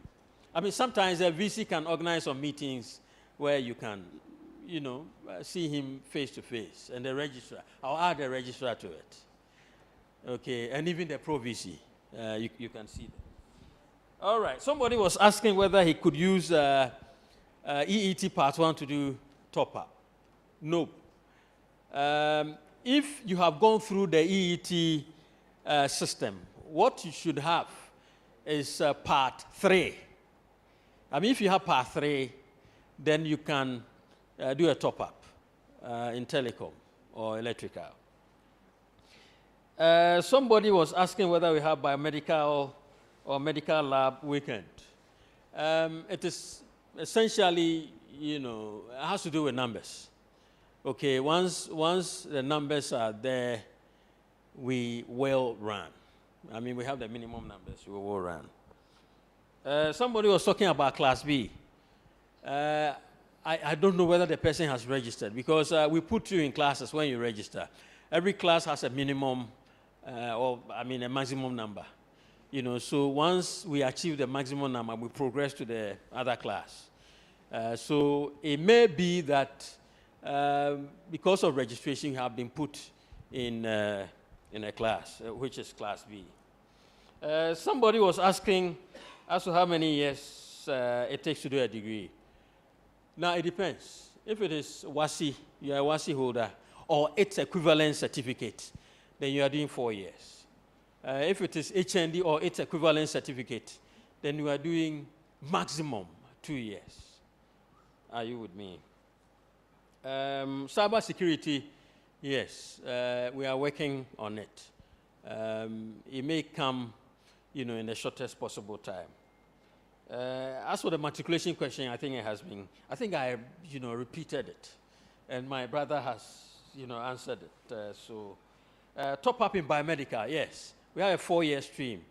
So if you have the HND or its equivalent certificate, You can join at 300. I think those were the questions I had. I don't know whether I missed some of them.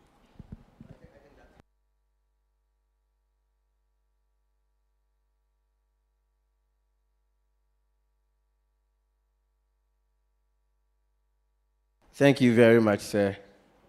You've done very well. We are tired, aren't we? You've been sitting for quite long. So, ICT and multimedia, please. We want to stand and then stretch and talk to a colleague for some 1 minute or so. So kindly give us very good music that we can use to stretch and at least release some stress, right? Right after that, we have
we need to know what we can do on campus, the services we can enjoy from the ICT Directorate, what we need to do to be very effective, to be able to use effectively our student portal and other stuffs that the ICT Directorate has to offer. Now, to do as the honor of a presentation is my very beautiful sister. I always call her Beautiful Florence, but for you, I'll mention her full name. She's Miss Florence Ejewa, and Minua Bakope Manchase, Mr. Charles Asamoah. Shall we give it up for them? Good.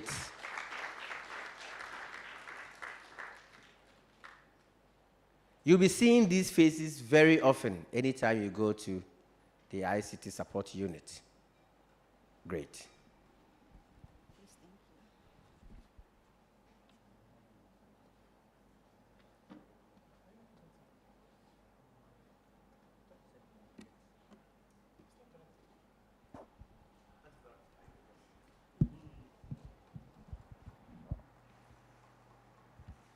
Good afternoon, senior members. Good afternoon, students. You're all welcome to KTU.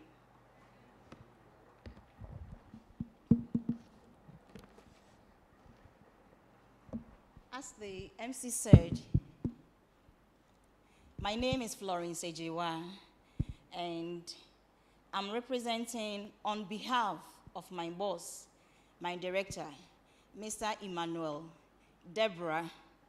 I'm also here with my able colleague, Sir Charles Asamoah Kakari. So together, we are giving you the presentation. Our presentation is going to be short. We're going to give you the brief overview of ICT and the various services that we provide to the KTE community, including the students and staff.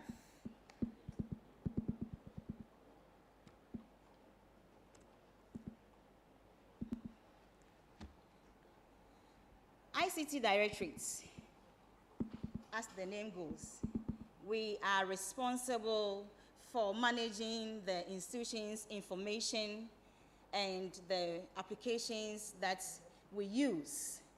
And so we manage student information as well as the staff.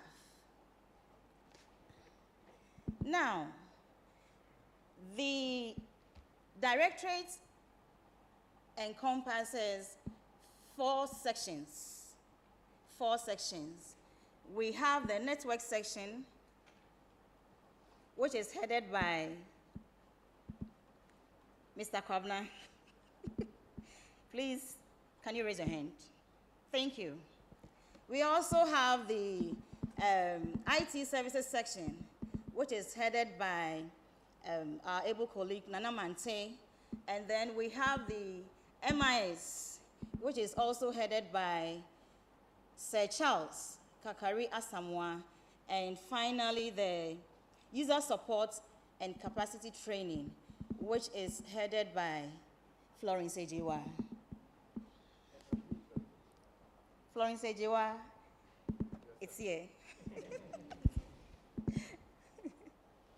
Okay, so briefly, with the network section, it's solely responsible for the institution's network. And so anything in connection with the network, with the internet, that section is capable of handling it. And as students, we know that you'll be interested in using the Wi-Fi. And so we say that we have access points in all the blocks. And in due course, we shall give you the SSID account so that you can log in and also enjoy. Okay. Then we have the IT services. They are responsible for multimedia and hardware operations. So, for instance, the multimedia, they give us the public address system, the live streaming, the videoing, photography, and the rest. So this program we are running now, it's being streamed live through Facebook and then YouTube. It is managed by the multimedia unit. And then also the hardware, everything hardware you can think of as far as the technology is concerned. So our desktop computers, our laptops, our scanners, our photocopiers, and the rest, they manage it. If your system breaks down, you can come to our office and then they will help you resolve it. Then we come to the MIS and then the support units. We work hand in hand, and so we have a common task or goal. Now, the MIS manages the application or the system that we use. So let's say before you got here, you applied. Okay, so the system that you applied through, we manage it. The data that you provided, we manage it. And so, as far as we are concerned, we manage all the student data. We collect or collate, we process, we analyze for higher decision making. And fortunately, the system we are using now, that is the KTU Connect, it was built by us, or let's say in-house. And you shouldn't be surprised. It's by students who did it. And so at least it should tell you that your stay here, if you should take it serious, you will never go back empty-handed. And so KTU Connect is our own system that we are using. Now, when you got the admission, you accepted it, and for that matter, you have reported, and you are here. It doesn't end there. When you are in, as you've been told already, we're saying that in order to be a complete part of the system, you need to go through the registration process. And so we guided you that as you are in, you're supposed to submit certain documents. So the required or the relevant document, you're supposed to submit it, then you are directed to an office or a venue where they take your documents and they give you an account. Before you can do so, it means that you might have what? Paid your fees, right? Good. So when you pay the fees, you are given an index number. When you come here and you submit the documents, it enables the team to create a Connect account for you. And that account is what you are going to use throughout your stay on KTU or at KTU. And so the account comes with your institutional email and what? And what? Password. Good. Which we call the default password because it is for everybody. Now, when you come and then, let's say you have paid the fees, you don't submit those documents, and therefore that account is not created for you. It means that you cannot register your courses online. Please take it. It's very serious. The registration is in processes. First, the payment of fees. When you pay fees, then you have the ability to register your courses. If you pay and you do not register, you are not fully part. You can go for lectures, all right. Maybe you can sneak to write the exams. But at the end of the day, when results are released, will you be expecting yours? Good. Why? Why won't you expect yours? Because you failed to register the courses for which you attended lectures on. And so, to avoid these inconveniences and embarrassment, you need to finish the process by what? Registering your courses online using the accounts given you, your institutional email, and the default password. Now, when you are logging into the system, that is after the account has been created for you, when you are logging into the system, you launch a browser, and then you key in connect.ktu.edu.gh.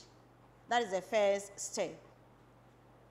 When you do that correctly, it will ask for email and what? Password. Then you feed in with the details that has been given you. When you go through that, then it will ask you to change the password to your own. So from the default one to your personal password, following the requirements that the system will give you. If you succeed in that, then it takes you straight to the portal. Please, are you with me? Okay. So in your portal, we have a lot of menus or tabs there, and they are all for your perusal at any point in time. So the personal information is there, course registration is there, program plan is there, special aid, and the rest. Now here, you want to do what? The course registration. So you select the course registration, and then it will open for you. All things being equal, the courses that you're supposed to register for this particular semester will be displayed. And then you have to what? Select all. You see a button up there. You click the button, and then the whole courses are what? Selected. Or you can choose to do it one by one. When you do that, then you click on the Add Courses what? Button, because it will be activated. And then finally you do what? You confirm, or you click on the Confirm button. That ends the registration process. So if you start and you don't end at the Confirm button, it means that the process is what? Hanging. And it means that you have not what? Registered. So it ends at the what? Confirmation. When you confirm it, it will give you even the opportunity to print if you want to. So that is it for the registration process. Okay. Now, aside that, if you are finding any difficulty during the registration, or let's say when you are fully enrolled into the system, you have any issue with your course, with your grades, or whatever, you come to the ICT Directorate. We have people there who will be willing to help you 24/7, and you'll be fine. The next thing I want to talk about is we have communication platforms, or the various platforms where we communicate to the students. And the first one, we have the official institution's website, which we all know, true of us, good. Apart from that, we have the Facebook, we have the Instagram, and then we have YouTube too, where information are sent there. You can subscribe and then get to be abreast of whatever is happening.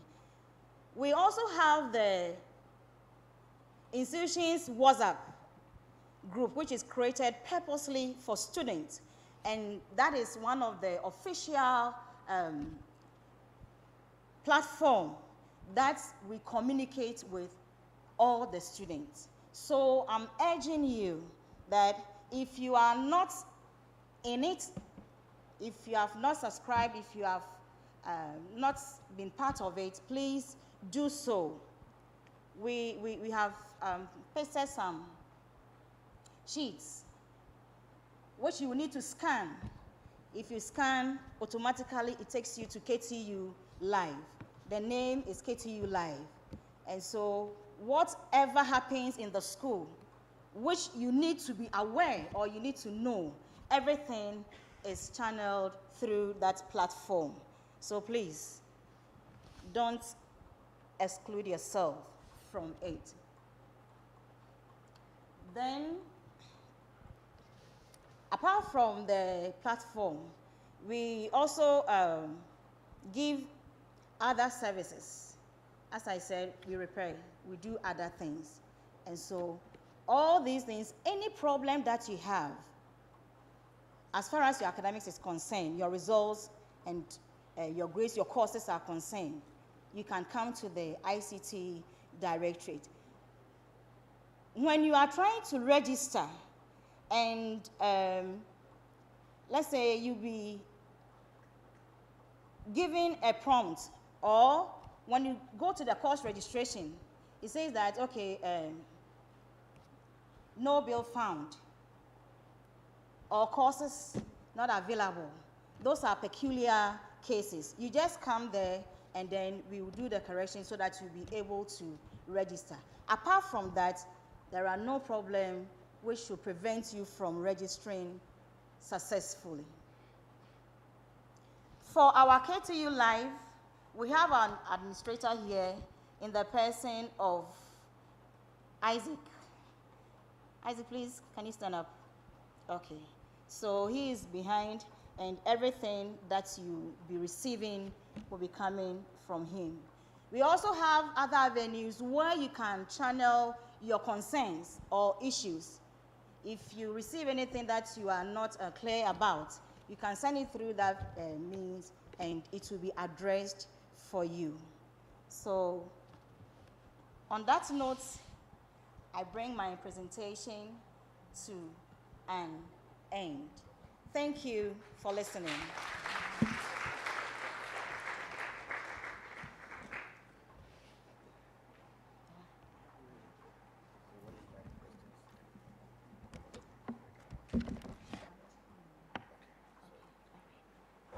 Please, one more thing. Concerning the internet, we have a data SIM. We have a special package for students. And it goes for 20 Ghana cedis for 30 gig a month. 20 Ghana cedis, 30 gig a month.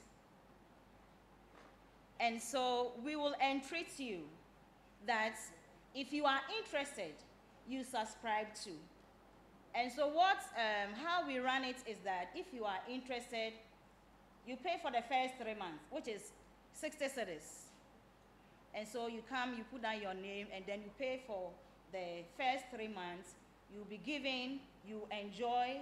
When it ends, you come and pay for the subsequent ones. Then data will be uploaded onto your SIM so that you'll be able to use it all your life. It doesn't run out. Provide anyway, depending on how you use your data. So that package is there for you. So you can take advantage of it, and it will help you a lot. Yes, they can see Mr. Kobe. He is in charge of the data SIM.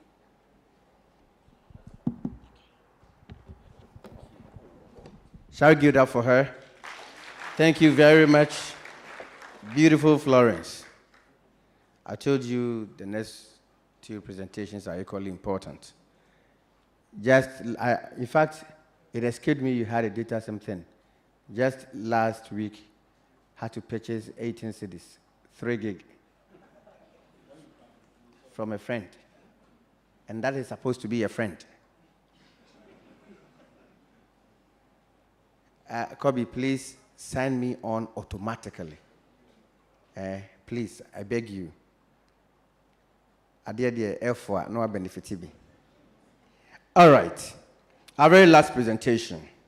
I told you earlier that on campus, you do not have to be reading. You do not have to listen to a bell ring before you go to class. You only read notices and listen to the campus-based FM station, KTU Radio 87.7.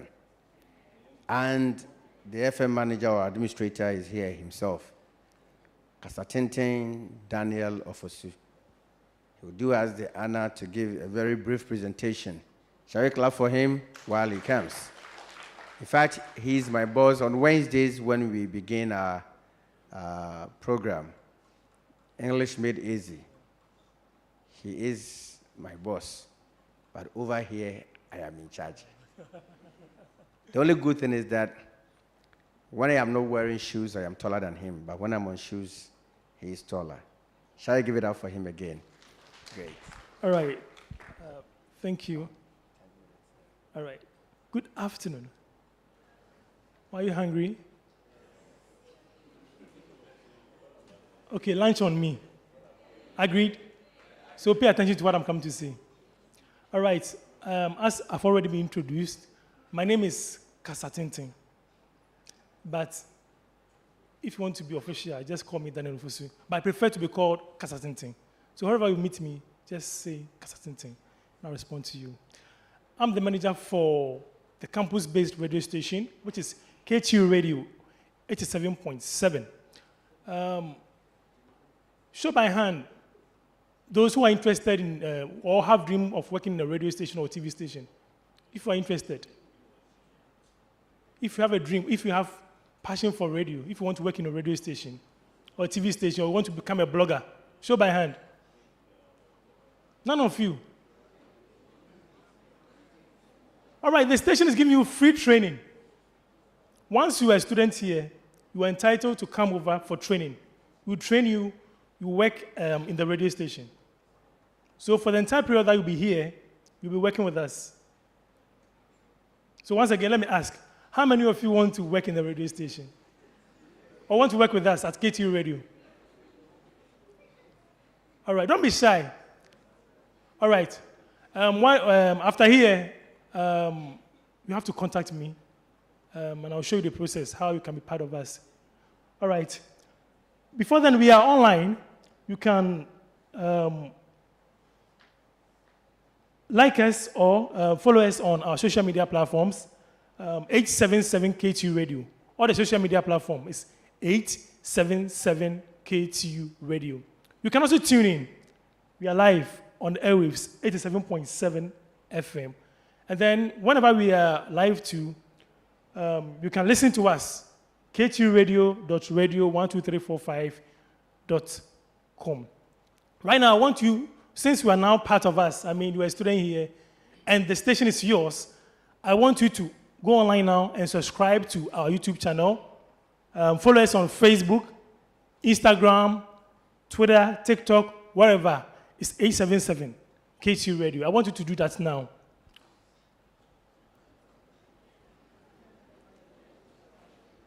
It's very important because KTU Radio, or as a media organization for the institution, that's where official information will be passing through.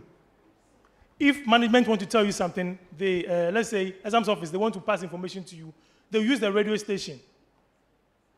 If there's a change if your lecturer will not come to class, it will be announced on the radio station. That's what I'm saying, it's very key. Whatever information that the school wants to give to you will be channeled through the radio station. Now, the campus radio station, which is KTU Radio, it's a media organization that I've already informed you. We are the official mouthpiece of the institution, and we are here to inform you, educate you, and also entertain you as well. That's all radio is about.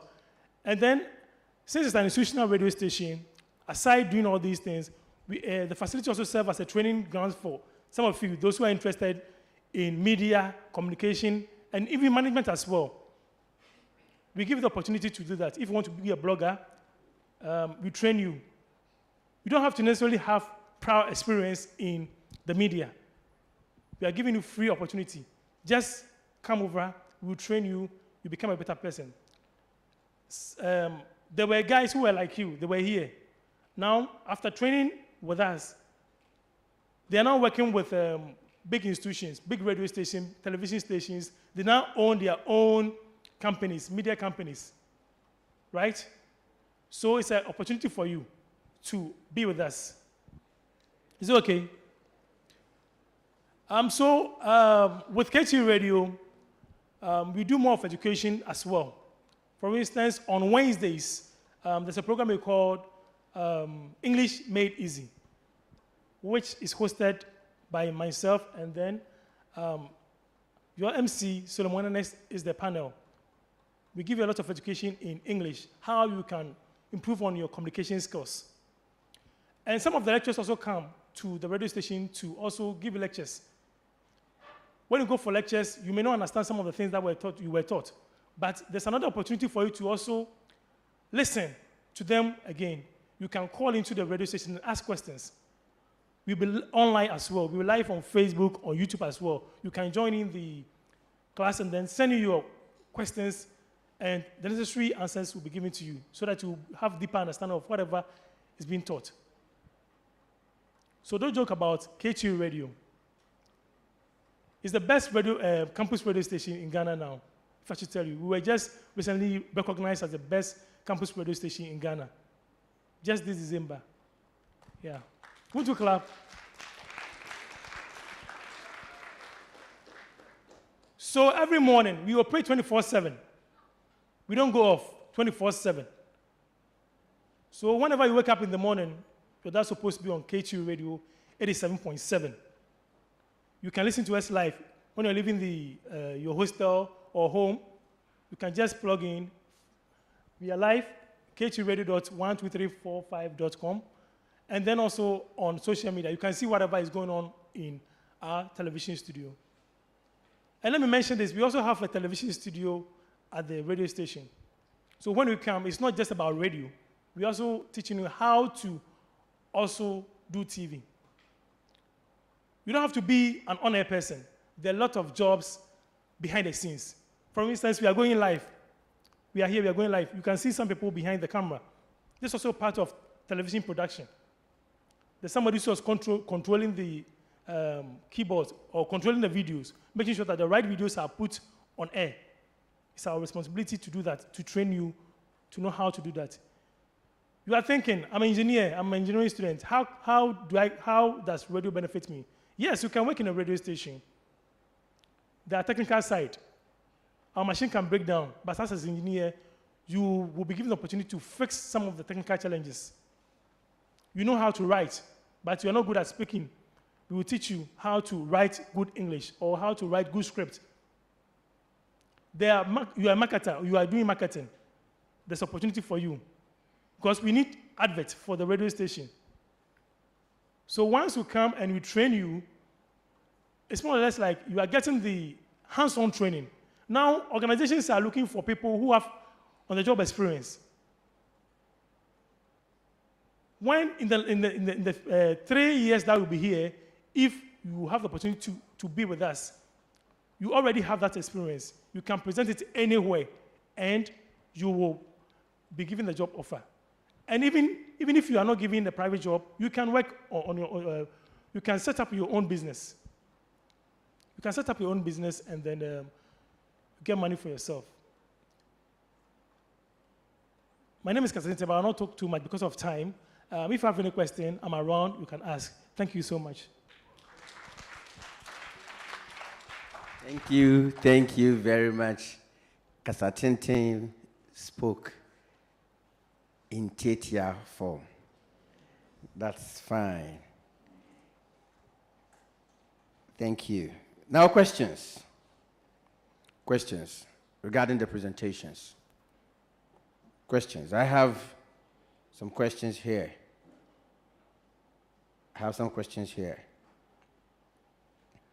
I would like to ask Kelvin Akapo.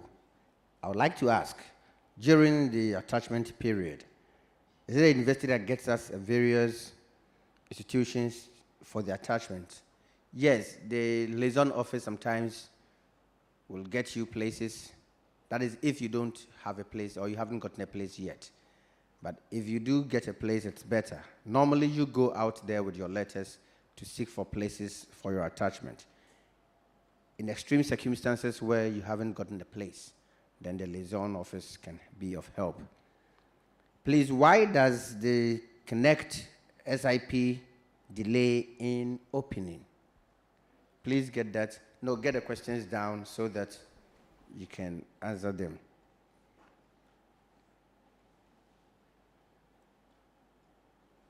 Then somebody wants to know, Kasatente, is the training free? Training at the station, is it for free? So when it's time, you answer that one too. Okay, now questions.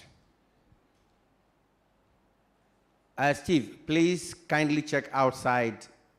Respectfully, kindly check outside. If some people have questions and they do not want to come in, you can just write their questions and then bring them.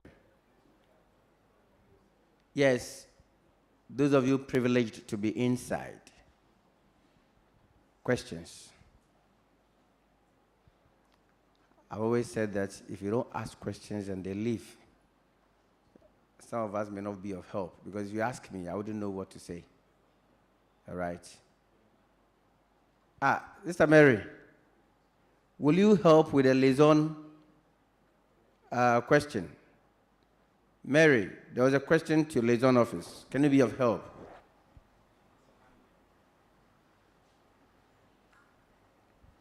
Yes, any question? Yes. Yes, so I'm Joshua again. Yes, so I've seen a lot of people having problems with the logging into their portals, especially using the right credentials, but then it's not still going through. Secondly, some people can't actually log in from the beginning.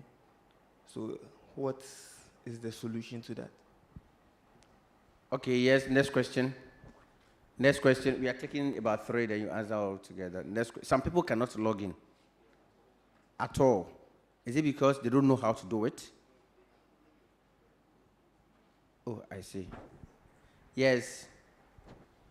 Please. Are you asking 5 in 1 or 1 in 1? Please, I actually can't access the school's website when I'm in my hall. So I'm asking whether it is just a network problem or another thing. But have you tried while you are here? Yes, and it's it working. worked? Yes. Okay, so try visiting a colleague's hostel. Okay. If it worked, then it means that there's a problem with the network in your hall. Okay. Yes. Any other question? Okay. Their hand. All right, so please kindly answer these questions. I'll pick this gentleman's question. The question was, there are some people who have the credentials, but they still can't log in. You know, when you came to this school, I think you've seen posters around how you do your registration. And if you quite remember that point 1 is for you to submit a document to admissions before your account will be created. So if you don't submit the document to the registration officials at FBMS, you can't get the credentials. But you know, some people are smart. They will check their colleagues, how they are doing this. So they will see that maybe my colleague used the surname, the index number at KTU. Then you go and do same. It doesn't follow that way. The system generates your index number and email. That's why we've created a user support desk for you. That's the main reason why you need to also join the KTU Live WhatsApp page. The reason why I'm saying this is that when there's any update, that's where we can reach you. But if you are not there and we've done some updates, how can I communicate to you? And we are dealing with 3,000 plus students. We can't allow you all to come to the help desk. So there are some petty informations that we can put across the platform so that you guys will get it. Is that okay? And please make sure you read the notices that we've been giving you. Because you guys are green, you get a lot of information on campus. You get to campus, where should I start the registration from? Some people will even direct you to go to town. But for you to get the right information, please make sure we are not going to take money from you. If you join the group, your credit is not going to be deducted. Anything, it's just free for you to get first-hand information from the directorate. Are we okay? So if you are here and you have any issue, please walk to computer science ground floor, or make sure you ask the securities around. My experience with the continuing students are not good. So if you are confused, ask the security. I want to go to administration. Can you please guide me? The security are there to provide you this kind of information. And if you are having any issue, go to the help desk. The second one was saying, whilst assessing the connect is delaying. You know, the factors are many. Some people are using outdated phones. Even the scan here, you realize some phones can't even scan. So sometimes when you are facing some of these challenges and you are not on campus, you can use the support@ktu.edu.gmail. When you send your issue there, Madam is the head over there, and there are other colleagues who will respond to your issue. Are we okay? Everybody has a problem. Everybody here has a problem. But if you follow the channels we've made available, we are capable of addressing your issue. So don't worry. If you have any issue, the reason why we've even disabled applicants on the KTU Live is that, you know, we are all settling. The first years are arriving. If we leave these 1,000 or 2,000 to be commenting, the moment I put information there, Akusia will come and say something, Jeffrey will say, and they will lose focus. So for now, it's serving as a virtual notice board for all freshers. So any information that we deem important, we'll put it there so that you guys will get first-hand information. Are we okay? If you are having issue, our doors are open. For the support email, you can send at any time and we'll respond to. When Madam was finishing his presentation, he mentioned about a SIM package. All the details of this SIM card package will be put on the WhatsApp page for you to read more about it. And if you are interested, you come and subscribe. Thank you.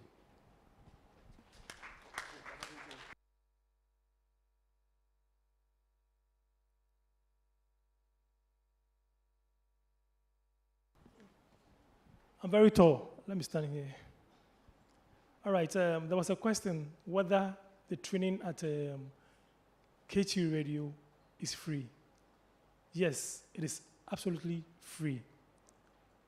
But just that you have to show some kind of commitment. You must be a serious person. Because radio is for serious people. It's a serious business that we do over there.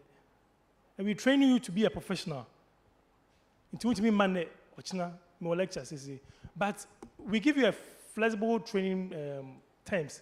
We look at your timetable before you assign it to any project at the station. So it's very flexible. I told you we work 24/7. We have morning shift, afternoon shift, and then night shift. Some of our interns work even from 9 o'clock to the next day, 4 a.m. So whatever your timetable is, there's a place for you if you are really interested and committed to doing media. You want to be a blogger, you want to be a cameraman, you want to be a script writer, you want to write books, you want to be a marketer, you are an engineer. I mean, radio is an interdisciplinary field. To be a person will be a course be will be no. There's a place for you at in media. All right? Any other question? Okay, we still have some questions here. No,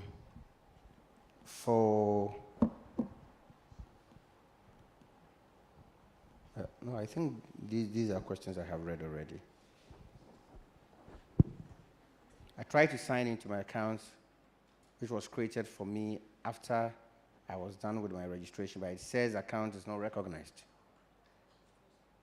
Yes, I tried, David Amuzu, I tried to sign into the account which was created for me after I was done with my registration. But it says my account is not recognized. David, I think I've answered this question. Let me do it this way. As a fresher, when you come here, what do you need to do? First, you have to do registration. But before you do registration, you need, it's an offer we've given you, right? We've given you an admission letter. You can decide to come, you can decide not to come. But the moment you pay fees, it means you've accepted it. So when you pay fees, you get a prompt from us. The prompt includes your index number and institutional email, right? Then when you come to campus, we have the registration center. So when you go there, they will ask for the documents that we've stated on the poster for you, admission letter, those things, acceptance. Then you submit it to them. Then they will create an account for you. Please listen. When they create an account for you and you're having any issue, please go to the help desk. Are we okay? So after submitting everything, and maybe you try doing your registration and it's not going through, please, if you're having any challenge, go to the help desk. But let's say you're a weekend student who is watching from Kumasi and you are facing this problem. Please send your issue, because we have to identify you. You have to send some details so that I will know, okay, this is Kwabna, this is your applicant ID, and this is the issue you are facing. Then when I go to the system, it's very easy for us to resolve.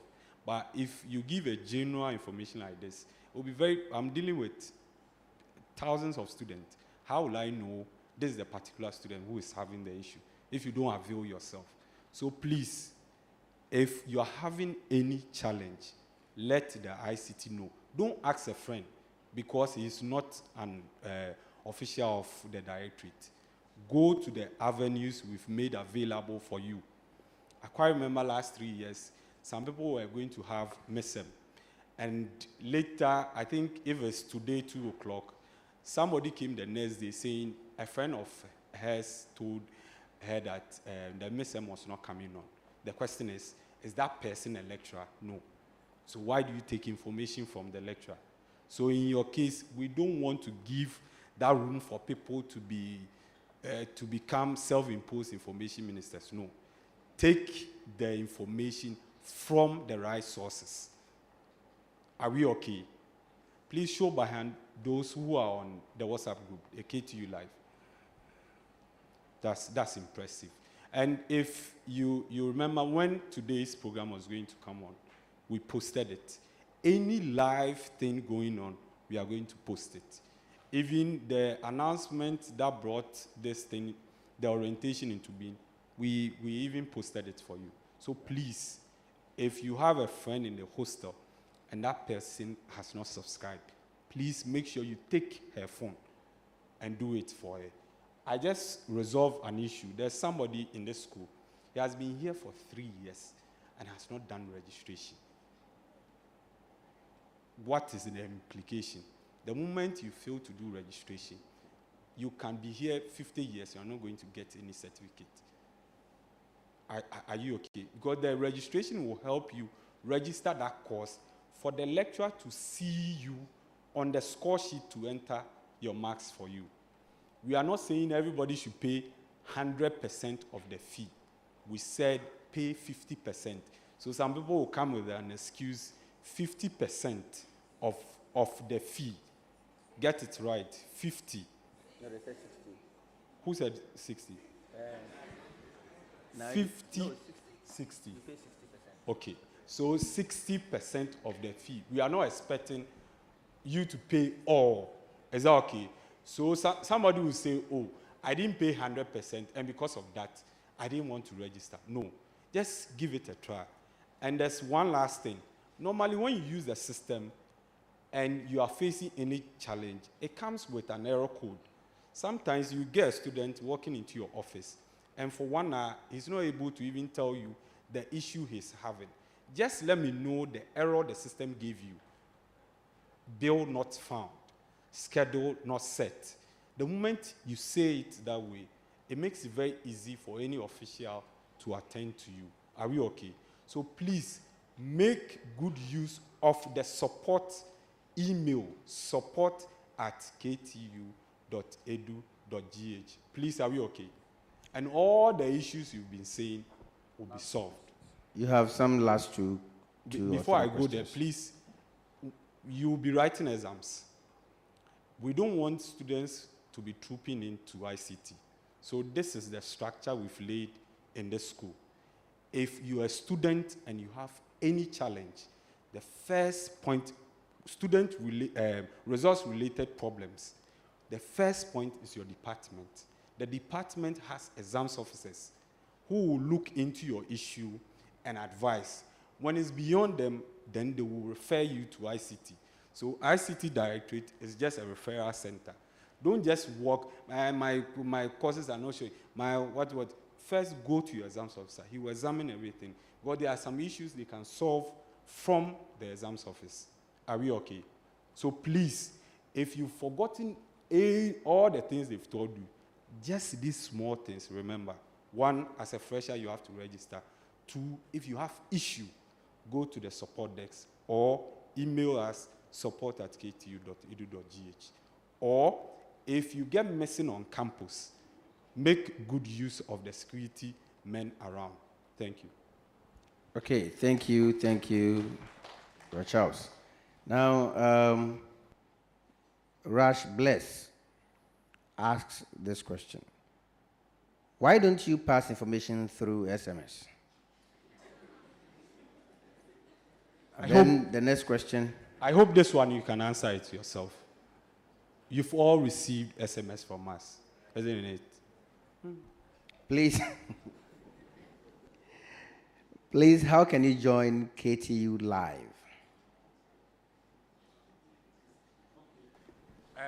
Hello. If the person is on campus, we've pasted the posters around, and if you are not on campus, they can go to any of our social media handles and request for it. We'll send the link there for them. The posters are even there, so they can just scan, or we'll post the link for them to join. Are we okay? Last one. So, sir, when are we getting our student ID card? This one important information that escaped me. At first, this is how we did it. When you are done with registration, there's a period for you to come and take your pictures. But now, we've given that role to you. But this is how you go about it.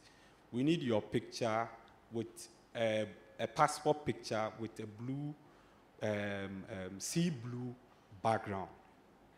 So the moment you send the picture, the officials will look at it. The officials are the people at the back. They will look at it, and if it meets our standard, we'll just okay it. Then it will be updated on your account. Then an official from our office will print all the ID cards. So maybe in 3-4 weeks' time, you guys will have class reps and other things. So the class rep will come to the ICT Directorate to pick those who have been able to upload yes. There's one thing uploading and another, the picture that you've uploaded being approved by ICT. So please take this. It's a passport picture with a sea blue background. How do they know that the picture has been approved? Oh, they will see it. The moment you upload, it will be pending. If it's approved, you see it on your portal. Okay, sir. So for the benefit of doubt, can you please help students by putting a sample on the page, so they know what a sea blue color is. So this is my point. You know, the things that we need to show you are many. So we have to have a common platform to be communicating some of these things to you. So I'll be posting all the things she has said, what I've said today, there for you, so that those who don't know the sea blue color will see it. And even the process, we have video tutorials on how to register a course, how to assess when results are published, and a whole lot of things. So if you don't subscribe, some of these information will escape you. Are we okay? That's the main reason why you have to go there. Okay, thank you very much. Kasatenten will add a few words, then we are done. A few words, then we are done. All right. Somebody prepare yourself to give the vote of thanks. I'll call one of you. All right. I forgot to give you the location of K2 Radio. We are the first floor of the AD block. AD block. Munimo. On top of the clinic. The building that has the clinic. Do you know where the library is? The same. We share the same site with the library. Right, that's where we are. As I mentioned, the station is for students and it's for the university. So, assuming you are a leader of a religious group or any association, or even if you are the course rep, you should take advantage of the radio station. If you have any announcement, if you have any program that the association or the department is doing, you can just come to us. We broadcast to you for free. Come there to talk about it for free. We can even give you live coverage of the program for free.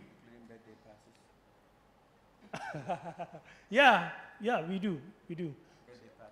Yeah. Yeah, we do. Because we have lifestyle programs, entertainment programs as well. And mind you, we also have a hot campus program, which comes off every Saturday, 5 o'clock. 6 o'clock, it's called Campus Agenda. We give you all the information on campus and the hottest fella on campus as well. Just watch your back. 6 o'clock Saturdays. People are happy watch your back. Maybe I'll show you. Is that AM or PM? PM, 6 p.m. Saturdays. We are live. Our eyes are on the ground. So be on the watch out. Thank you. Okay, thank you very much, Kasatenten. Today we've actually overspent the time and you are tired. I'm even tired myself.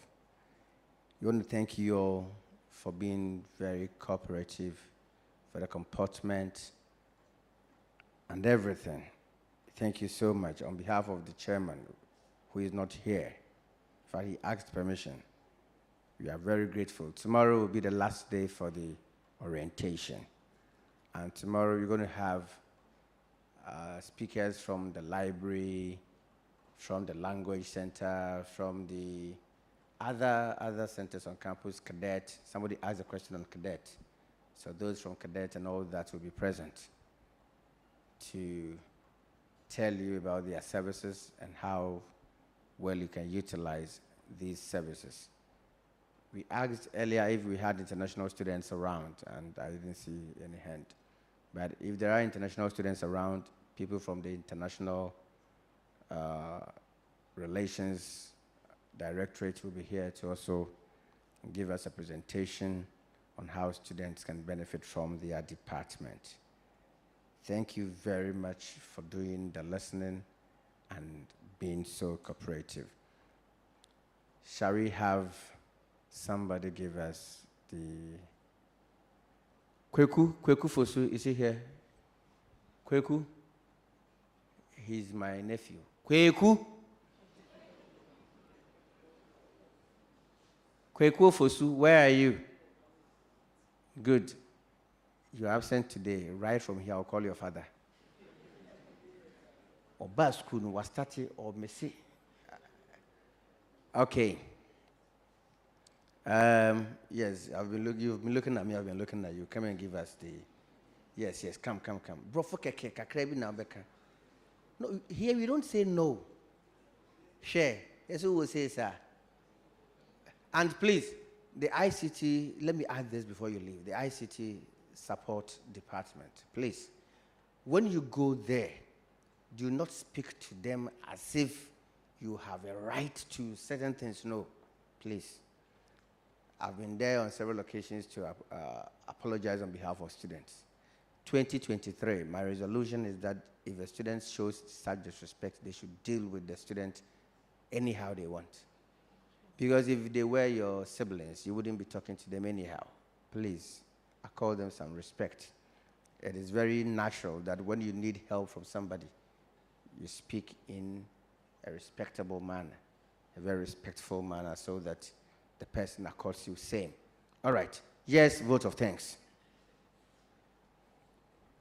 Sorry, bruh. Class, now your presentation, I said, Debbie. Come on, sorry. Now, when are you ready? Are you ready?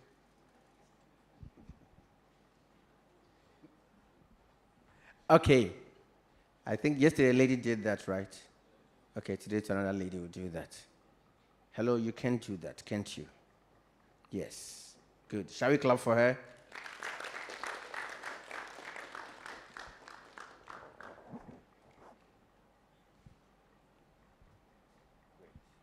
Okay, so for our vote of thanks, we have to thank God Almighty for making this event possible. We want to thank the school management for organizing such program for our students.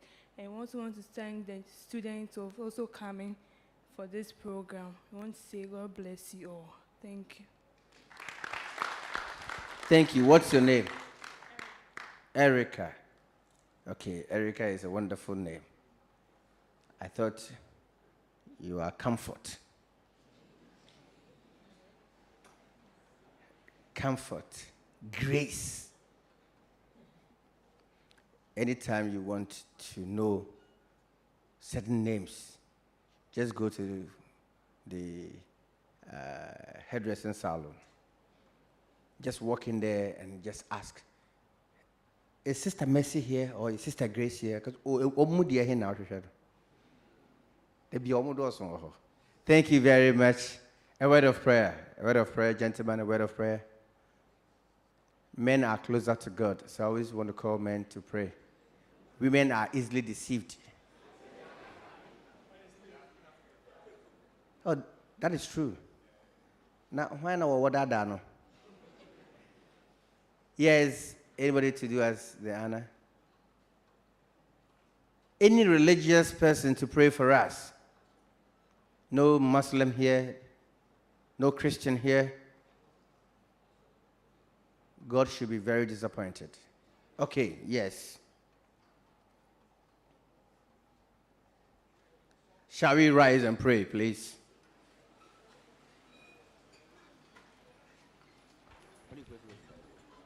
We thank you, Lord. We thank you. Oh, we thank you, Jehovah Almighty. Father, we thank you for how far you have brought us. Father, when we come here, through our leaders, you have taken us through a lot. Father, as we are living, we are dispersing to our various places. Father, we say that protect us and lead us home successfully, and also give us strength so that in the next day we will be able to come back to finish everything. Lord, we thank you for this afternoon. In the mighty name of Jesus Christ of Nazareth, we pray thanksgiving. Amen. Amen.